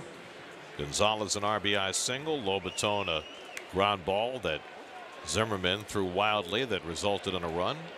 Mets have only had 2 hits against Roark, who nonetheless has had plenty to complain about. Frazier's been up twice, walked both times, and he goes after the first pitch slider and fouls it off. Well, we've cleared up a mystery. A couple of inning breaks ago, Ted Barrett, the crew chief, got on the phone in the dugout to call the press box. Apparently, he was clarifying the number of mound visits that the Nationals have taken. It said 4 on the board. It's now says 3. So 3 down, 3 to go for Washington. The Mets still have 5 visits remaining. There it is. Pitching Todd Frazier inside the Nationals and then going away. There's another close one he didn't get, and Roark seems to have composed himself. A little slider here, maybe.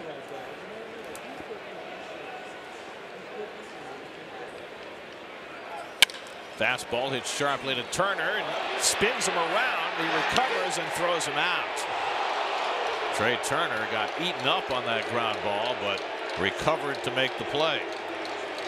Infields are so fast in today's game. Manicured grass. This ball's a bullet.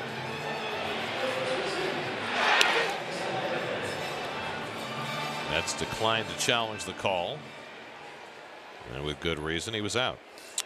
Turner with the sit spin. So 2 out and nobody on. Now Gonzalez, who drove in the first Met run with a base hit to center field.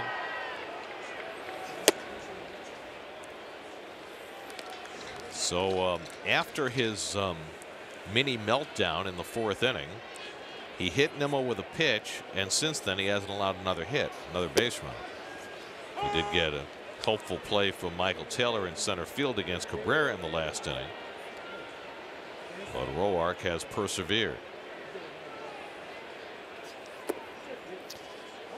Adrian has such good plate discipline, and I was a little worried about him in spring training. You know, you have that age issue, 35. Has he lost a little bit of that bat speed? I'm not worried about him anymore. He's swinging the bat great. And he hits one sharply, but right at Turner. He bobbles it, but has time to recover and throws out Gonzalez to end the inning. So an adventurous inning for Trey Turner, but he helps Tanner Roark to a 1-2-3 6th. We go to the 7th, 3-2 Nats.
In 2015, the Nats have been the dominant force in the National League East in the regular season. Postseason, it's been another story. Ryan Zimmerman takes a strike from Paul Sewald as we start the 7th. Well, Zimmerman hit a 3-run homer in the first inning. The Nats have not had a base runner since the first inning. Met pitchers have retired 16 Nationals in a row. Matz' last 10 and Sewald's first 6. Sewald has run his personal string to 18 straight batters retired. AJ Ramos next up in the Mets bullpen. Sewald saved the Mets bacon over the weekend, and he's doing it again tonight. 2 high to Zimmerman, 1-2.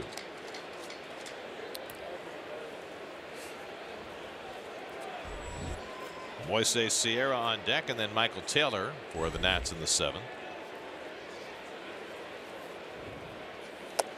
And Zimmerman lays off the slider, 2-2. Matz went 4 innings, allowed 3 runs, 3 hits, a walk, 6 strikeouts. The Zimmerman home run counting for all 3 runs against Matz. Just the 2nd home run of the year for Ryan Zimmerman. And he reaches for that one, plucks it out to right field. Bruce diving, he can't get it, it rolls behind him. Zimmerman on his way to 2nd. He's thinking about 3. Takes the turn, and he will go to 3rd base with his 2nd triple of the year.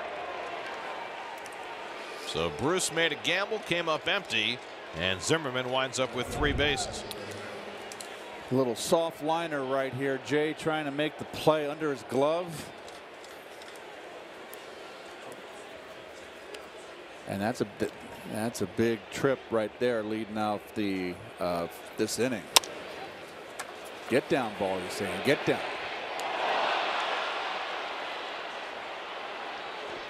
In a long time since he's probably legged out a triple. Well, he had one earlier this year in a similar circumstance where an outfielder fell down. Infield in, and Moises Sierra takes inside. So that snaps both Sewald's string of 18 in a row and the Mets string of 16 in a row, and gives the Nats a chance to tack one on here in the 7th. Sierra's 1 for 2 today. Infield in all the way around, and Sewald misses up and in, 2-0. Last time Zimmerman had 2 triples in a season was 2013, and he's got 2 already by the 3rd week in April. Sierra chasing a 2-0 slider out of the strike zone. It's one of those where he was swinging no matter what. He wants that RBI. It's right. Yeah, but it's undisciplined. Exactly. You want to go up the middle and just get the fly ball here. It's a big run. You're getting an insurance run out there.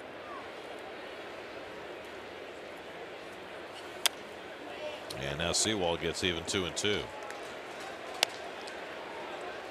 Well, you have to figure that Zimmerman is not coming on contact.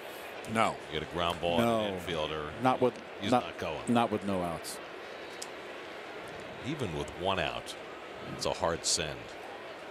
It's a 50-50 call with Zimmerman. Doesn't run well. Gassed from the triple. Well, he shouldn't be. He was able to half speed at the last 45 feet. Sewald needing a strikeout. Sierra gets one in the air. Conforto moving under it. Zimmerman tagging. Here he comes. Here comes Conforto's throw to the plate. Not in time. Zimmerman scores on the sac fly by Sierra to make it 4-2 Washington. So Sierra continues to perform well in this series. Gives the Nats a 2-run lead in the 7th. So Bruce's gamble, trying to catch Zimmerman's ball instead of playing it on a hop for a single, proves costly. Matt Grace up in the bullpen for Washington. Michael Taylor has struck out both of his at-bats, trying to bunt his way on, and fouls off the slider, 0-1. Taylor has not looked good at the plate. His average is indicative of that. 1 for 8 in this series, and he has struck out a lot. 24 strikeouts already in his first 65 at bats.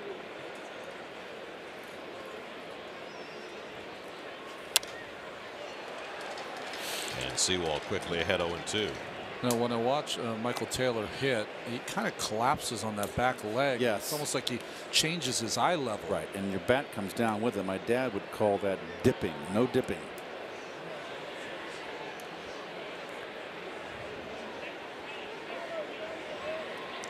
Roark playing hide and seek.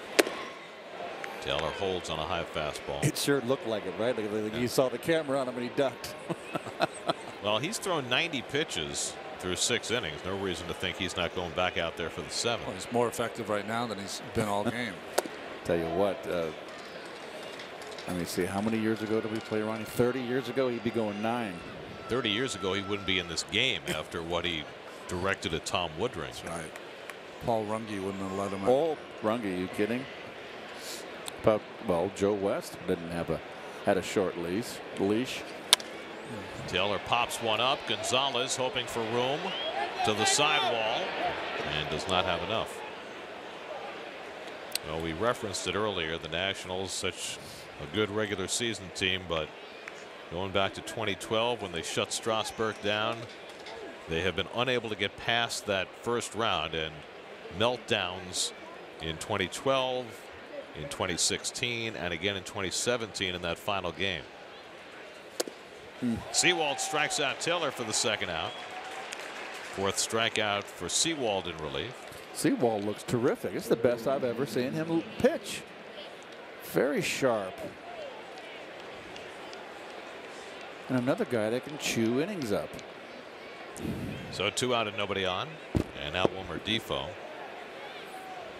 They're playing baseball in Puerto Rico again tonight, even though the entire island is now without power. They have generators for their game tonight between Cleveland and Minnesota.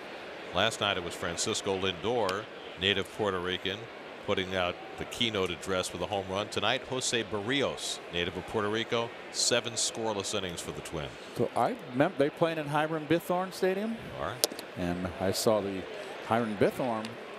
If I recall, they lost some, though the lights got knocked down by the hurricane, so they must have made repairs to that they stadium. They had to do a lot of the statue of Hiram Bithorn was knocked down as well, but they're going to restore it.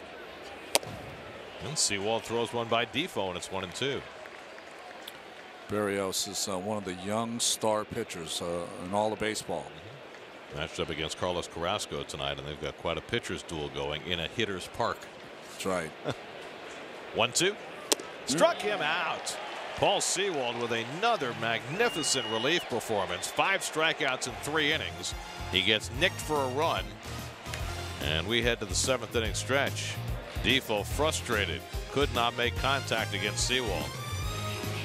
4-2 Nats.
Last of the 7th, 4-2 Washington. Jose Lobaton leads off against Tanner Roark, who's thrown 90 pitches through 6 innings. And Lobaton with a half swing, 0-1. A lot of first to left-hand hitters. Roark leading a lot of the lefties off first pitch changeup the entire game.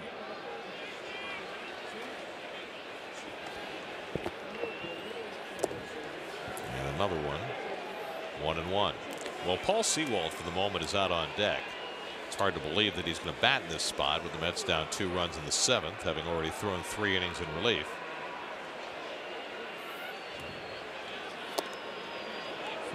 Stays off speed to Lobaton, and it's 1-2. AJ Ramos was up during the last half inning. There's nobody up at the moment, but Ramos is probably pretty warm already. We'll see what Mickey Callaway has in mind after Lobaton. He pops one foul back and out of play. Lobaton walked in the 2nd, and then in the 4th, with runners at the corners, he had a ground ball to first. Zimmerman threw it away for an error as a run came home. Jose Reyes, who's the only left-handed bat left on the bench, has a bat in his hands. 1-2. Just missed the inside corner. Sure looked like a strike. There he is. I'm not going there. He said everything he can say tonight. He'd like to stay in the game. Yeah, that was a good pitch.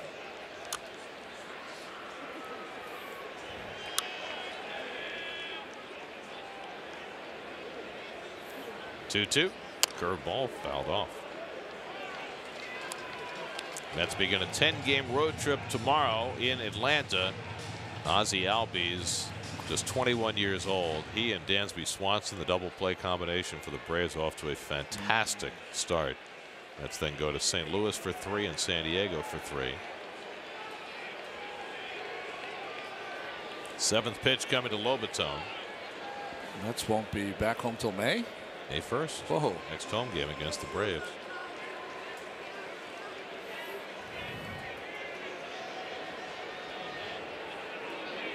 Coming back in. And he missed. 3-2. It's quite a turn at bat for Lobaton against his old battery mate. Now, you know, if you got a 2-run lead and Lobaton's up, you got to challenge him away. Just let it go and trust your fielders. And that's exactly what Severino wants. And it catches the inside corner, and Lobaton is called out. Gave him that one. So that's the first out of the inning. I think that one was inside, but the earlier pitch in the at bat. No, corner out of the plate. Yep. So 1 out and nobody on. And now Jose Reyes will pinch hit. I was rather shocked. I would definitely use that word, shocked. Yeah. At the way the game stories were written last night, leading with the decision to have Reyes pinch hit in the 6th inning against the left-hand pitcher when he was the only right-hand bat available on the bench. That's right. I don't get it.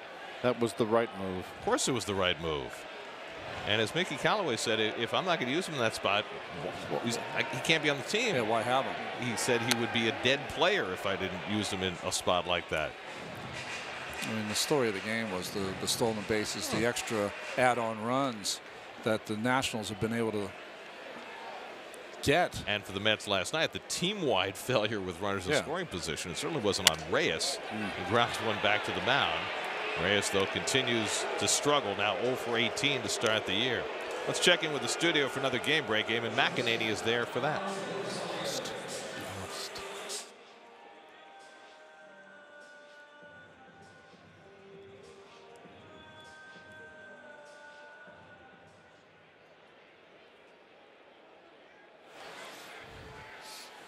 Baltimore Oriole, Ryan Flaherty. He's been doing a nice job, but you know who could be playing third base for the Braves soon? Yeah, I saw that. And as Rosario pops one up in foul ground, Zimmerman racing over, hoping, but it's out of play.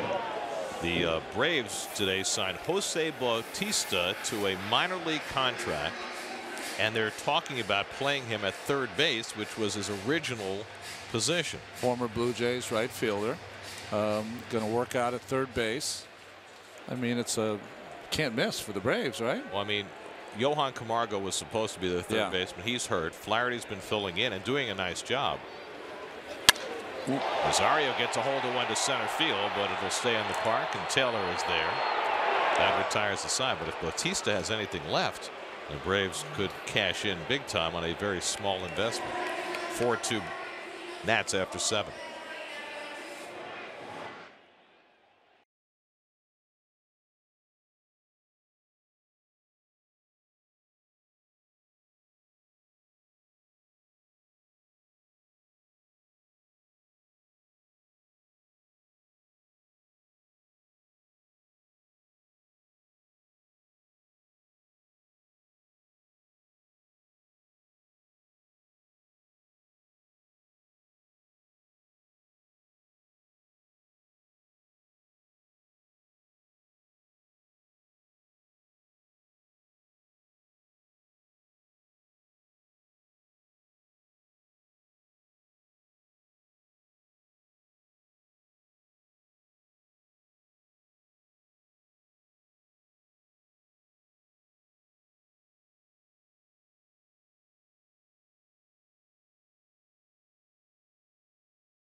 The shift can not do. Let's show you what the shift can do tonight.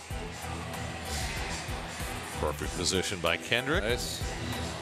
To take a hit away from Bruce. Perfect position. So it's like roulette. Frazier. It's like roulette. You play the black or you play the white. I think it's supposed to have a little better chance than that. I believe it's black and red. Red. Excuse me. Sorry. And then the green 0 and double 0. Yeah, I was going to say, you're more like a 0-0 guy, aren't you? AJ Ramos will pitch the 8th inning for New York. Pedro Severino leads off for Washington. And pounds one into the ground. 0-1. Ramos trying to rebound. He was one of the pitchers involved in that amazing comeback by the Nationals in Game 1. Tanner Roark in the on-deck circle.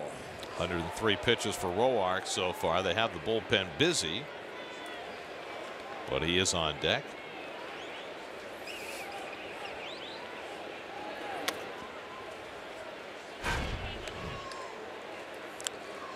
High fives. Now get a bat and a helmet. Well, high fives, but no handshake from the manager. Well, as Severino gets on, maybe bunt him over. And Ramos misses high with the slider. 2-1. Ramos faced 3 batters in that game Monday night. Walked 2 of the 3. Ryan Madsen, who's worked in each of the first 2 games of this series, up again in the Nats bullpen. He looked good last night. 37 and pitches every day. Oh, that got him on the backswing. Lobaton. Oh, that got him. Follow through by Severino. I think it got him on top of the shoulder. On the side of the head. Let's see. Oh. At least it was a glancing blow. Incoming. That just cannot feel good. I mean, think about it, right? It's whacking you on the top of the hat with a bat. Also, you're not braced for it, right? It just comes out of nowhere. It didn't happen in our day. Hardly ever. 2-2. Struck him out. Off speed pitch by Ramos to get Severino one away. That's 12 strikeouts for Met pitchers tonight. And Roark will not bat. His evening's work is done. I don't know what this pitch was. I don't know if it was a changeup or. Looked like a change. Yeah. I'm seeing a lot of changeups from Ramos, but that one effective. Andrew Stevenson will bat for Roark, so he goes 7, allows 2 runs and 2 hits, and in line for his 2nd win of the year and his 8th in 10 decisions against the Mets. Stevenson just called up yesterday when Brian Goodwin went on the DL. He grounded out in his 1 at bat last night.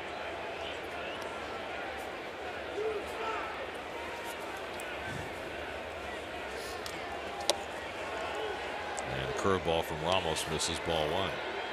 Paul Sewald went 3 innings in relief. He allowed a run on a hit, no walks, 5 strikeouts. So Sewald, his last 2 outings, has gone 6 innings, 1 run, 1 hit, and 10 strikeouts. Stevenson gets one in the air to right center, and Conforto eases over. 2 out. Be at Citi Field Saturday, May 5th, when the Mets take on the Rockies at 7:10 p.m. The first 25,000 fans in attendance will receive a Yoenis Cespedes Garden Gnome, courtesy of New Balance. For tickets, visit Mets.com/tickets. I'm going to shout out to Lorraine Hamilton. Lorraine, I want one of those for my garden. Will you actually put the garden gnome in your garden? I will put, like, it scares away the voles. Really? The scare vole?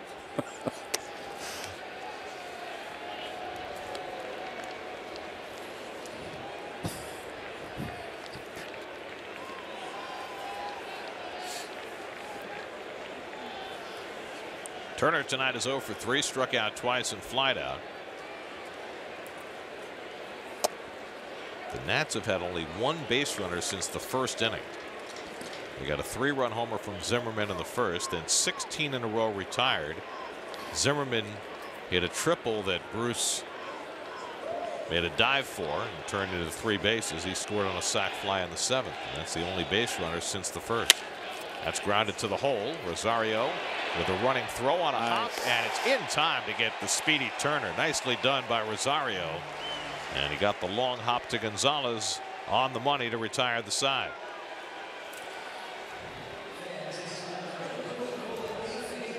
Pitcher's best friend right there, the long hop. The Nats will not challenge. Nice play by Rosario. Gets A.J. Ramos a 1-2-3 inning. Mets will have the top of the batting order coming up in the bottom of the 8th. Down 4-2 to the Nats.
Outing in those games for Ryan Madson. Yeah, he's given up some hits. You see the 11 hits and 9 2/3, but the 10 punch outs have offset that. Top of the batting order, Michael Conforto leads off with the Mets down a deuce. And Madsen gets the changeup in for a strike, 0-1. Conforto tonight has flied out, grounded out, and struck out. That's what Madsen's done in the first 2 games of this series. 3 hits in 2 innings, but no runs. And Conforto tried to hold, and he did on the curveball at his feet, and it's 1-1. Cespedes and Cabrera to follow. Tanner Roark went 7, allowed 2 runs, 2 hits, 3 walks, 6 strikeouts, 1 hit batsman, and much invective hurled at Tom Woodring, and he's in line for a win. Conforto lines one the other way for a base hit. Sierra cuts it off, and Conforto will stop at first with a leadoff single, and the Mets will get Cespedes to the plate as the tying run. Nice hitting, and there are certain situations when you lead off an inning in a game like this where you cannot do the launch angle and try to hit a home run. Your home run is not going to put you ahead or tie the ball game. You're setting up the tables for the guys behind you. You want to lead off the inning, get on base somehow. Nicely done. Now Cespedes, who had a base hit against Madsen last night.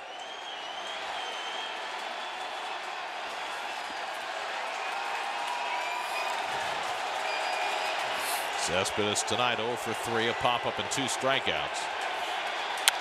And he pops one down the right field side, heading toward the crowd and out of play. Cespedes with the 2 strikeouts tonight has struck out 29 times in the first 17 games. Last year his 29th strikeout didn't come till his 45th game. Sammy Solis, the lefty, up in the bullpen with Bruce 2 batters away. Conforto at first and nobody out. And Cespedes fouls off his leg again. Second time tonight. First one hit off the shin.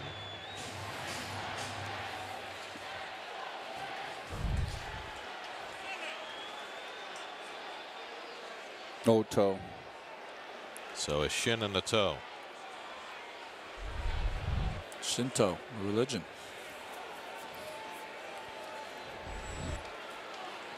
Familia, Lugo up in the bullpen.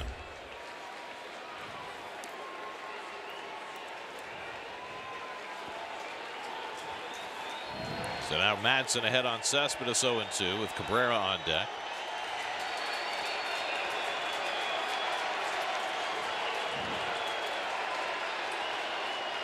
And Cespedes hits one up the middle, a base hit.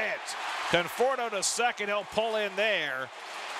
He got an 0-2 fastball, banged it right back up the middle, and the Mets have the tying runs on base with nobody out.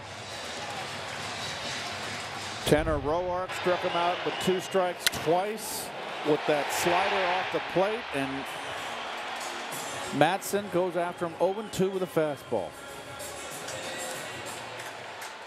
So a really good at bat for Cespedes.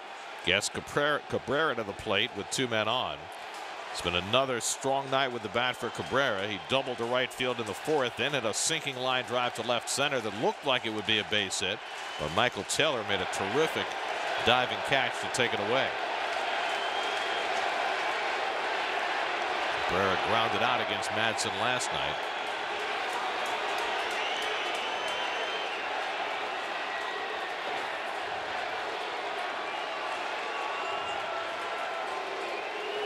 Ooh. Another visit. This will be their 4th visit. They'll have 2 remaining.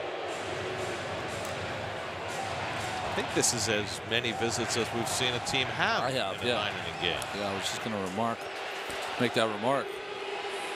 Just wanted to get the signs straight because Severino was taking some time to get the signs to Madsen. He wants them to come a little quicker. Well, this would be a beautiful come from behind for the Mets. Conforto at second, Cespedes the tying run at first, and Cabrera wells at an off-speed pitch, and it's 0-1.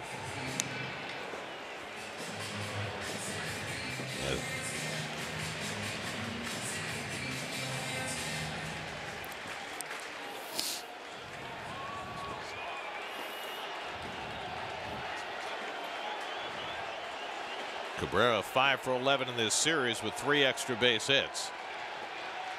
And he lines one into right field for a base hit. Conforto had to hold up. He'll go to third and stop there. And the Mets have the bases loaded and nobody out.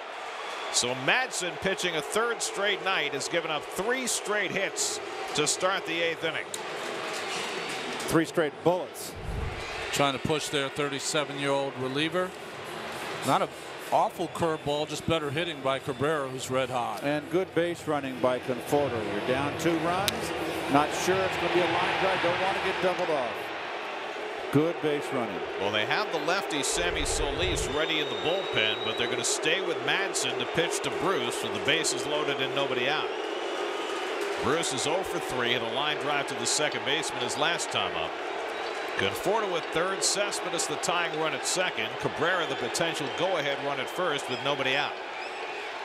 And Bruce takes the changeup up and away for ball 1. And Madsen just doesn't look nearly as sharp as he did the last 2 nights. He doesn't, and Jay Bruce trying to make up for that misplay on the Zimmerman ball. Maybe that Met lineup has become too familiar. He's become too familiar. Bruce struck out against Madsen last night. He's 2 for 7 against him. And he lifts one foul, 1-1. Jay trying to snap out of an 0 for 13 skid with his 0 for 3 tonight. Mets lacked much offense against Roark, who gave up just 2 hits over 7 innings, but now 3 straight hits against Madsen to start the 8th.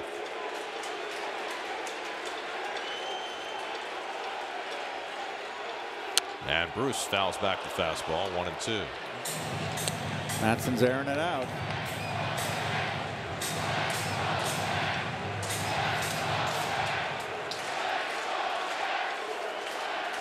Frazier waiting on deck.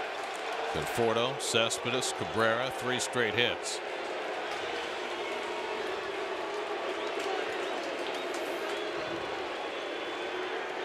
One-two coming. And it's popped up. Defoe going back into foul ground. Has room. And that's the first out of the inning. So Bruce fouls out. Everybody stays put. Now 1 away and Frazier coming up.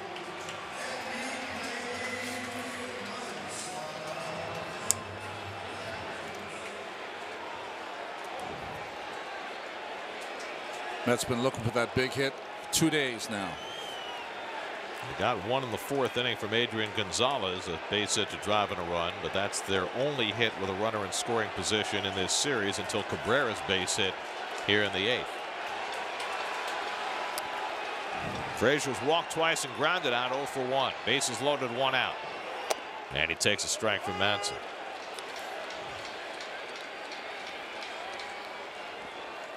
Well, they still have the lefty up in the bullpen. Adrian Gonzalez due next. But if they bring him in to face Gonzalez, Wilmer will hit for Agon. No doubt. They wouldn't have hit for Bruce. But Madsen got the job done against the left-hand hitter. Now facing the right-hand hitter Frazier. And Severino down to block the breaking ball in the dirt. Let me tell you, Severino, we mentioned it last night. He caught our eye. He is very athletic behind the plate. He is agile and quick, good footwork.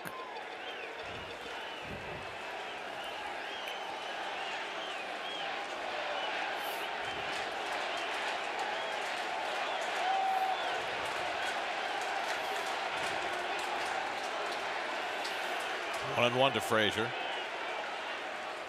And Todd leans away from the changeup, and it's 2-1. Interesting call right there.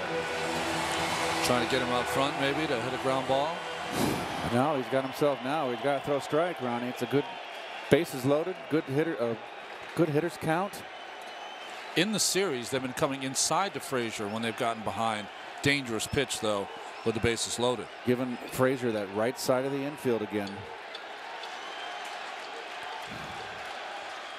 On 2-1, Frazier takes inside, and now Madsen's behind 3-1. Well, he tried to make that pitch in, but did not. Right now, you got a good pitch to hit. You don't want to be a hero and hit a. If you don't feel great at the plate, you're not looking to hit a grand slam here. You're looking to drive the ball into either gap, wherever the ball's pitched. You on a fastball. It's your count. 3-1 coming. Up the middle. Base hit. Conforto is in. Here comes Cespedes. Here comes the throw by Taylor to the plate. Not in time. The Mets have tied it. Down to second base goes Frazier. It's 4-4.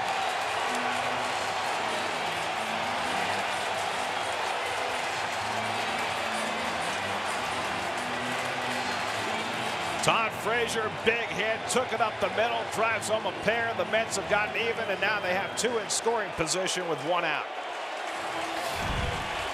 Well, again, more inexperience at first base with Zimmerman here. He's got to cut that ball off. The back runner, Cabrera, just was trying to draw the throw. Cespedes, you got to know your runner. Cespedes cuts the bases great, runs well. And Cabrera, right from the get-go, a little salt and pepper, boys, yes. So now they've intentionally walked Gonzalez to load the bases, and Wilmer Flores is going to come up to pinch hit for Jose Lobaton. So rather than bringing the lefty to face Gonzalez, they leave Madsen in to walk him intentionally, and now he'll get Flores with the bases full. The Mets have scored 2 to tie it here in the 8th, and now Wilmer with the chance to put the Mets in front. Boy, this is quite a long way for the rookie manager Martinez to push Ryan Madsen. Especially pitching on his 3rd straight night. Yep. Flores has a hit in his only career at bat against Madsen. Wilmer started last night, went 2 for 5. Cabrera the go-ahead run at 3rd, Frazier at 2nd, Gonzalez at 1st. The infield most of the way in against Wilmer, which I find a little odd. And Wilmer takes a strike. You would think with Wilmer at the plate, who's a double play candidate, they'd play those middle infielders a little further back. A little halfway. I have no issue with where Turner's playing at shortstop, but Kendrick is in for some unknown reason. A.J. Ramos due up next. Mets still have Lagares and Nito on the bench. Flores pulls one foul, and quickly Madsen gets ahead 0-2. One of the rare times in this inning he's been ahead. 3 straight hits from Conforto, Cespedes, and Cabrera, and then after Bruce fouled out, Frazier singled up the middle for 2 runs. Took 2nd on the throw home as Cabrera went to 3rd. The intentional walk to Gonzalez, and now Wilmer with a chance to break the Mets in front for the first time tonight. And now Lagares on deck to pinch hit. 0-2 to Wilmer. Struck him out with a high fastball, and that's the 2nd out. So Wilmer can't get the lead run home. And it's left to Lagares with 2 out and the bases full. Chased a high one here. A little bit surprised when you're pinch hitting, you go up there and you swing, and Wilmer took the first pitch fastball in. So now Lagares, who had a good night at the plate last night, 2 for 3 and a walk. 1 for 2 in his career against Ryan Madsen. Cabrera, Frazier, and Gonzalez, the base runners, with 2 out. And now the Mets need a 2-out hit.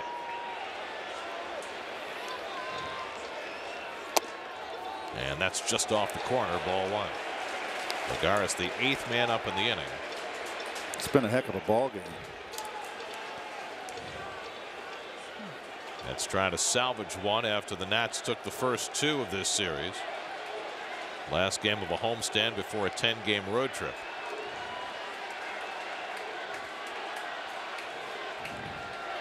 And Lagares pounds one into the ground. 1-1. 22 pitches deep for Madsen. After he threw 21 last night, Mets bench down to just the backup catcher, who's going to be coming into the game after Lobaton left for a pinch hitter.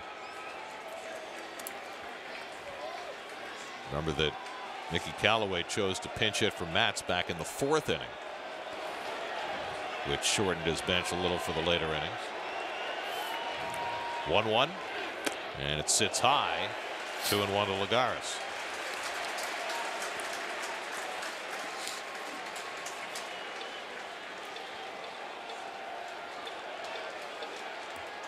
Harper in right field, awfully shallow.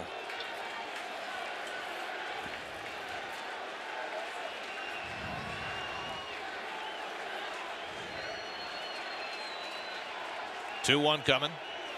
And that's just on the corner, 2-2. Madsen needed that call and he got it.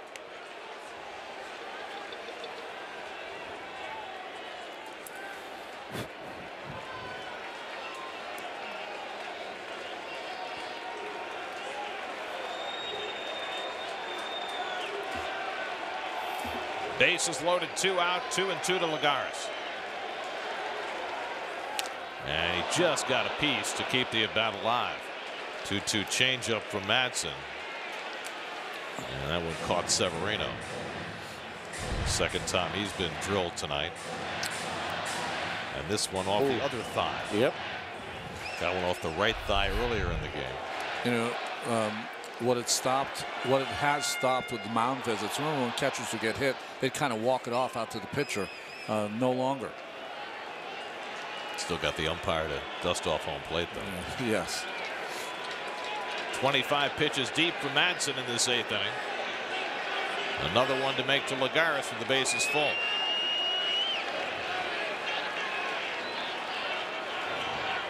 And one slashes one. Fair ball down the line, and the Mets take the lead. Cabrera is in. Frazier scores. Gonzalez holds it third. It's a 2-run double for Juan Lagares, and the Mets have scored 4 times in the bottom of the 8th, and they lead it 6-4.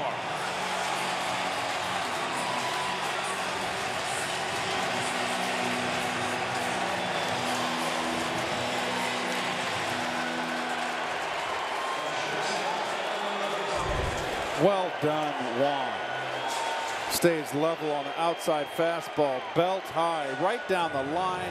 An unfortunate Karen off the wall. Easy score for Cabrera. The go-ahead run, the insurance run behind. Bravo. That's with 5 hits against Madsen. They've scored 4 times in the 8th inning. Lagares with the big hit to put the Mets in front. And that's going to be all for Madsen. Davey Martinez stayed a long time with his 37-year-old right-hander, working a 3rd straight day. Sammy Solis will come out of the Washington bullpen to face Rosario with 2 more runners in scoring position. 6-4 New York in the 8th. We'll be right back to Citi Field.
Sammy Solis will try and clean up the mess for the Nats, facing Ahmed Rosario with 2nd and 3rd and 2 out. 4 runs home in the inning. And Rosario takes up and away for ball 1. Solis was front and center in the Nats' victory last night. Just great pitching. He had a 2-1 changeup that was great, and then struck out Reyes on the fastball in. Call to the bullpen brought to you by Verizon. Well, the Nats had their 8th inning comeback on Monday. The Mets have responded in kind tonight, and they've got Familia ready to try and shut it down in the 9th. One more hit would certainly help. And Rosario takes the backdoor breaking ball for a strike, 1-1. Ahmed tonight 0 for 3. Grounded out twice, once into a double play, flied out his last time up, and there's Familia off his first blown save of the year in that game Monday night. That's had just 2 hits when this inning began. They've had 5 hits to score 4 runs in this inning. Inside to Rosario. Headed right toward his knee, 2-1. A lot of fight in both of these teams, Keith. Could be a fun summer. Game on, Ronnie. Yep. If the Mets Familia comes in and shuts it down, it's game on, guys. We're going to have a slugfest against each other the rest of the way.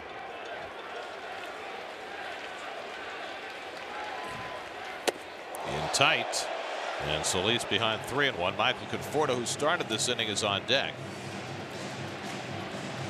And perhaps Solis trying to get to the left-hand batter. I wouldn't think so. I wouldn't pitch carefully to Rosario. I'd go after him. Rosario does not walk often, only twice this year. Yeah, you walk him, you've earned it. I don't think you would pitch around Rosario to get to Conforto. I don't care what arm you throw with. And Ahmed takes high, ball 4, and the bases are indeed once again loaded, this time for Conforto. Probable starters in Atlanta. It was supposed to be Anibal Sanchez for the Braves tomorrow night, but he's on the disabled list now with a hamstring injury. Matt Harvey goes for the Mets. Syndergaard against the lefty Sean Newcomb Friday. DeGrom against Julio Teheran in a matchup with aces on Saturday. And then Zach Wheeler against Mike Foltynewicz on Sunday. So here's Conforto, who began this inning with a base hit to left field. Bases loaded, 2 out, 4 runs home in the inning. And Conforto with a half swing on a breaking ball, 0-1. Severino's trying to get it checked. It already was called by the umpire on the swing. 10th batter to the plate. What a nice inning for the Mets. 5 hits, all hit hard. That's showing once again they can score without the home run ball. And that breaking ball didn't miss by much, 1-1. Last year, the Mets had 4 games all season that they won when they trailed after 7. They've done it twice already this year and trying to make it 3 tonight. Different year, different kind of team. Fastball away to Conforto, 2-1. Well, if you're Conforto here, Keith, on the 2-1 count, you just got to really look away, don't you, from Solis? I always felt that the left-handers, I faced them, we fell behind. Their comfort level was away. You got a big hole between short and third. Hit a little line drive right into left field. Big 2 runs to pick up. High fastball beat him, and it's 2-2. Chased the high, went out of the strike zone.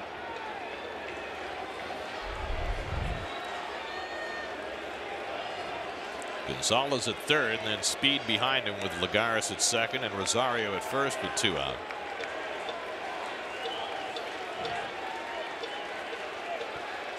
Two coming. Just missed.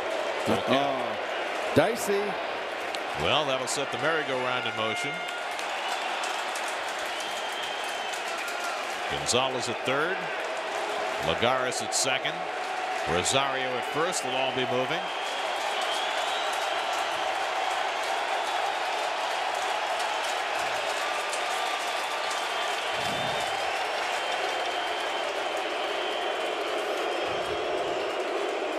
Stepped off. It always alarms me. Thinks the pitcher wants to maybe throw a slider here.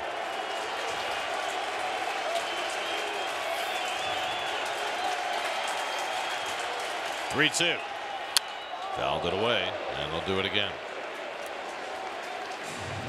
Coming up tonight at 11 on Geico Sports Night, all the baseball news, draft news, basketball and hockey playoff news, all the news.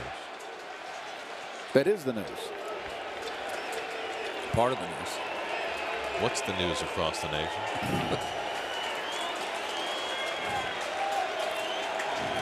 Runners get set to take off again on the 7th pitch to Conforto. And Michael fouls off another fastball. So Solis twice has challenged him on 3 and 2, and Conforto has wasted them away. Level off, Michael. Level off. Hit a line drive. Well, with these 3 runners going, a line drive somewhere could easily score 3. Especially with Rosario, the back runner at first. Again, the 3-2. And he walked him to force in a run. Conforto works out the walk. Gonzalez trots in to score the 5th run of the inning. And the Mets now lead 7-4. Good at bat there. Wow. So Solis has come in and poured gasoline on the fire by walking his first 2 hitters. And Davey Martinez is on his way back out. So the Mets get into the Nats bullpen here in the 8th for 5. It's still going. We'll be right back.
Andy Martino take their unique views of the Mets to the Say Anything podcast every week. Listen today. Search SNY Mets and subscribe wherever you listen to your podcasts.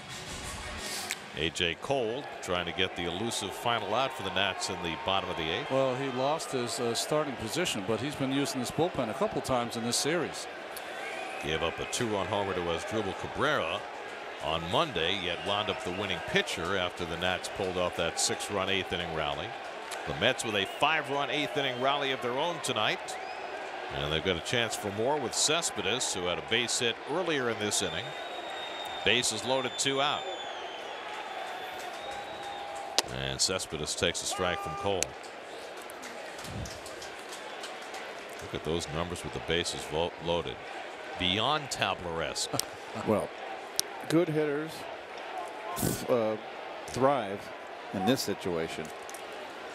Saw the 5 grand slams for Cespedes. 4 of the 5 have come as a Met.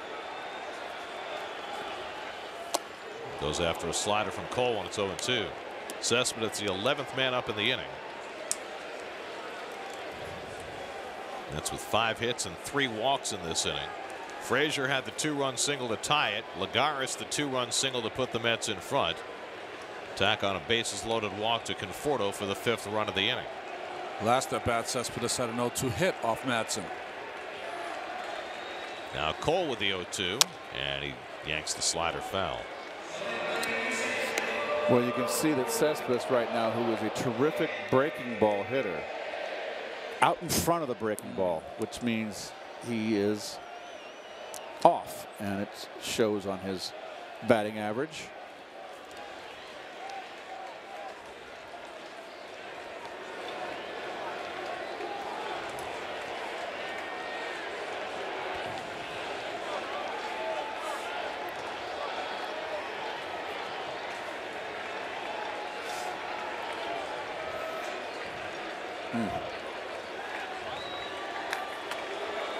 Some indecision here by Severino and Cole. Conforto at first base. Rosario at second and Lagares at third with 2 out. And Cespedes cracks one to left field. It's deep. That goes Sierra at the wall. It's out of here! Cespedes with a grand slam to break it open.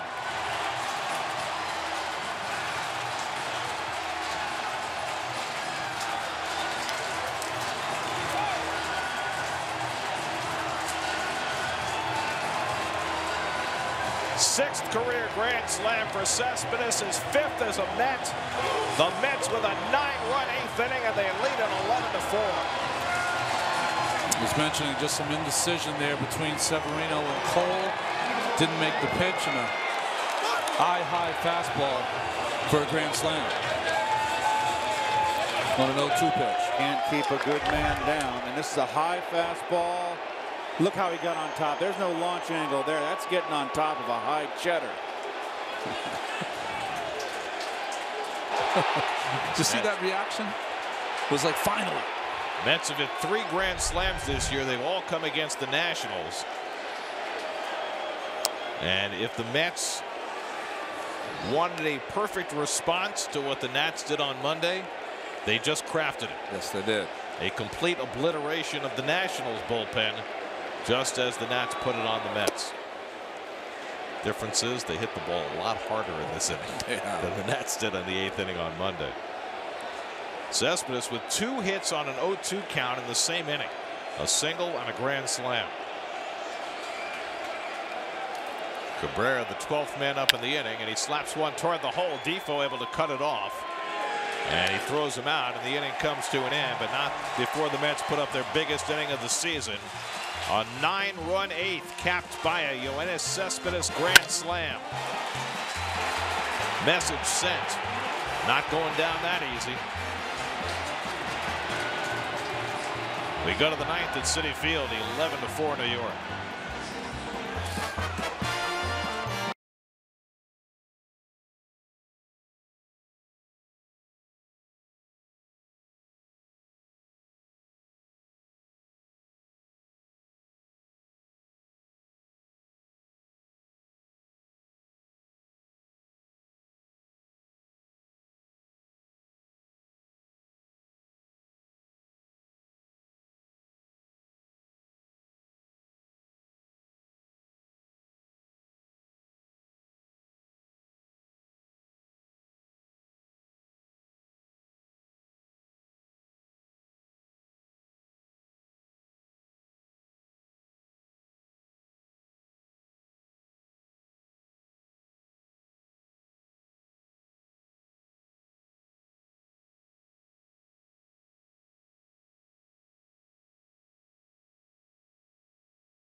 That's the kind of swing that'll get you out of a slump.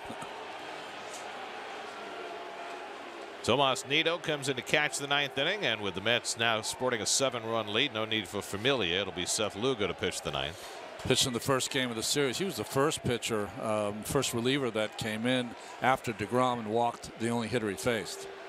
Matt Reynolds will bat for Howie Kendrick leading off in the 9th inning for Washington. A.J. Ramos worked a 1-2 3/8, and he is now in line for the win.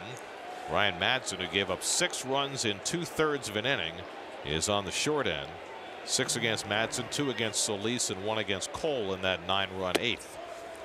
Ball 1 to Reynolds. Harper and Zimmerman to follow for the Nats in the 9th. It's been a fascinating series, hasn't it? It really has. Trading uppercuts, these 2 organizations. Well, this is like hitting the canvas twice, the Mets, and then getting off the floor and coming back and dropping the guy. A haymaker. I mean, you go back to Monday, Jacob deGrom was in complete command of the game. The Mets were up 6-1 into the 8th, having already swept the Nats in the first series in Washington. And it looked like they were going to put down another marker as Gonzalez gets over near the railing and makes a nice catch to retire Reynolds 1 away. Well, the same thing, Gary. Roark was in command, 7 innings, 2 hits. Yep. Just had that one little inning where he got flustered.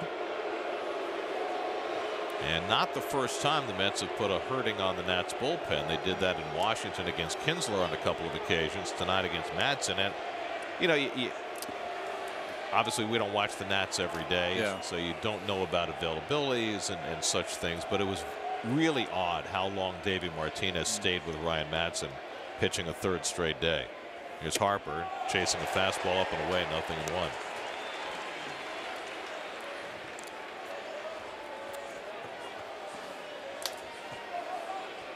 Lugo was part of that bullpen meltdown on Monday. He walked Kendrick, the only man he faced, to set the stage for Harper. This time he gets to face Harper, and he gets ahead of him 0-2. When we're done here, it's WB Mason postgame live. Gary Apple, Nelson Figueroa will have all the highlights, the interviews, the comments, the opinions. They'll lay down all the information that you need. Maybe even some axioms. Truths. Just not truisms. Right. 0-2 to Harper. Breaking ball hit into the shift. Perfectly placed as Rosario. And that's the 2nd out. Second time Harper's grounded out to Rosario in just that spot. Hardly running out the ground ball.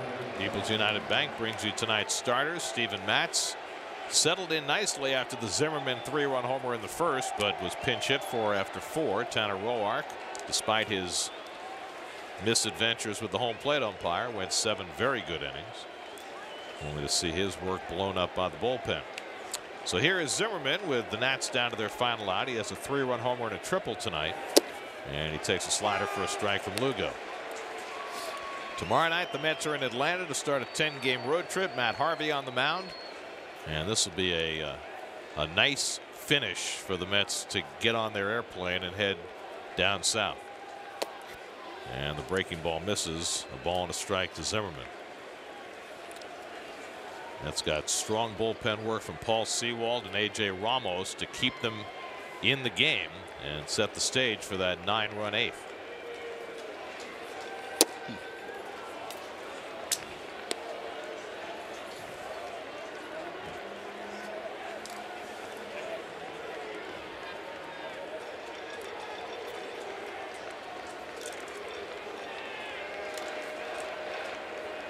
Two-one from Lugo. Zimmerman hits one deep to left field. Cespedes takes a look, and that's out of here. 2nd of the night for Zimmerman, who looks like he is out of his early season slump. His 3rd home run of the year cuts the Mets lead to 11-5. Well, got him hot. Well, let him get out of town. Yep. I'm sorry, this throwing the ball back into the infield like they do in Wrigley Field. If I'm a fan and I get a home run, I'm keeping it. Just shows you how strong Zimmerman is when he's locked in. 2 home runs, a triple, 4 RBIs tonight for Zimmerman. He has been the sum total of the Nats offense. That's a Bomberoni, a Vinny Bomberoni. Boys say Sierra went around on the half swing, and now the Nats are down to their final strike.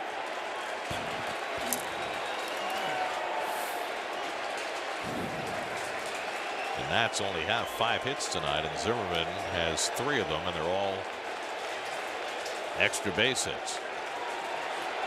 24th career multiple home run game. So they keep giving the ball to the fans, and the fans keep throwing it onto the field. So I would say bat boy Time to throw it into the bullpen. Oh, Jay Bruce, yeah, exactly. He finally figured it out. Throw it where it's not coming back. We want to get to Atlanta. We? Well, I'm speaking for the team. 0-2 to Sierra. And he fouls one down the right side. Where will we see you next? St. Louis? St. Louis. We'll miss you. I will be watching. This team has been fun to watch. They've been playing some really good baseball. It's good to see this game getting back to the exciting game that it is. 1-2 to Sierra.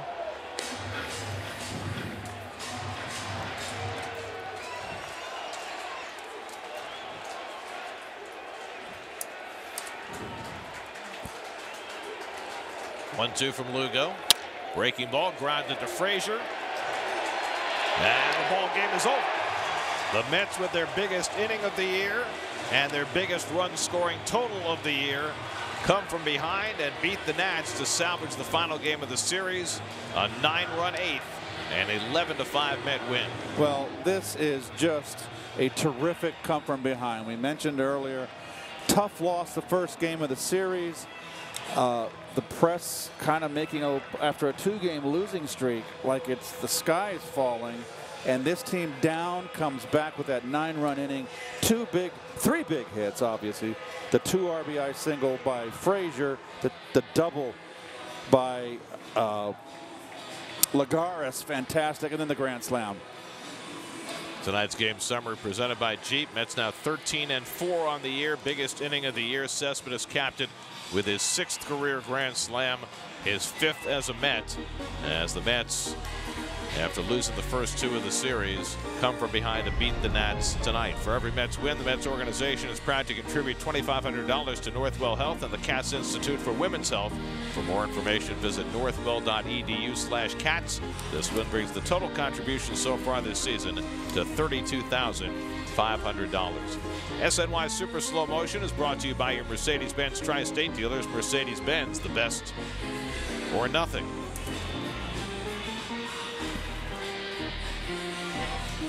Fun win for the Mets tonight as they come from behind to beat the Nats. 11-5 the final. More coming up from Citi Field in just a moment.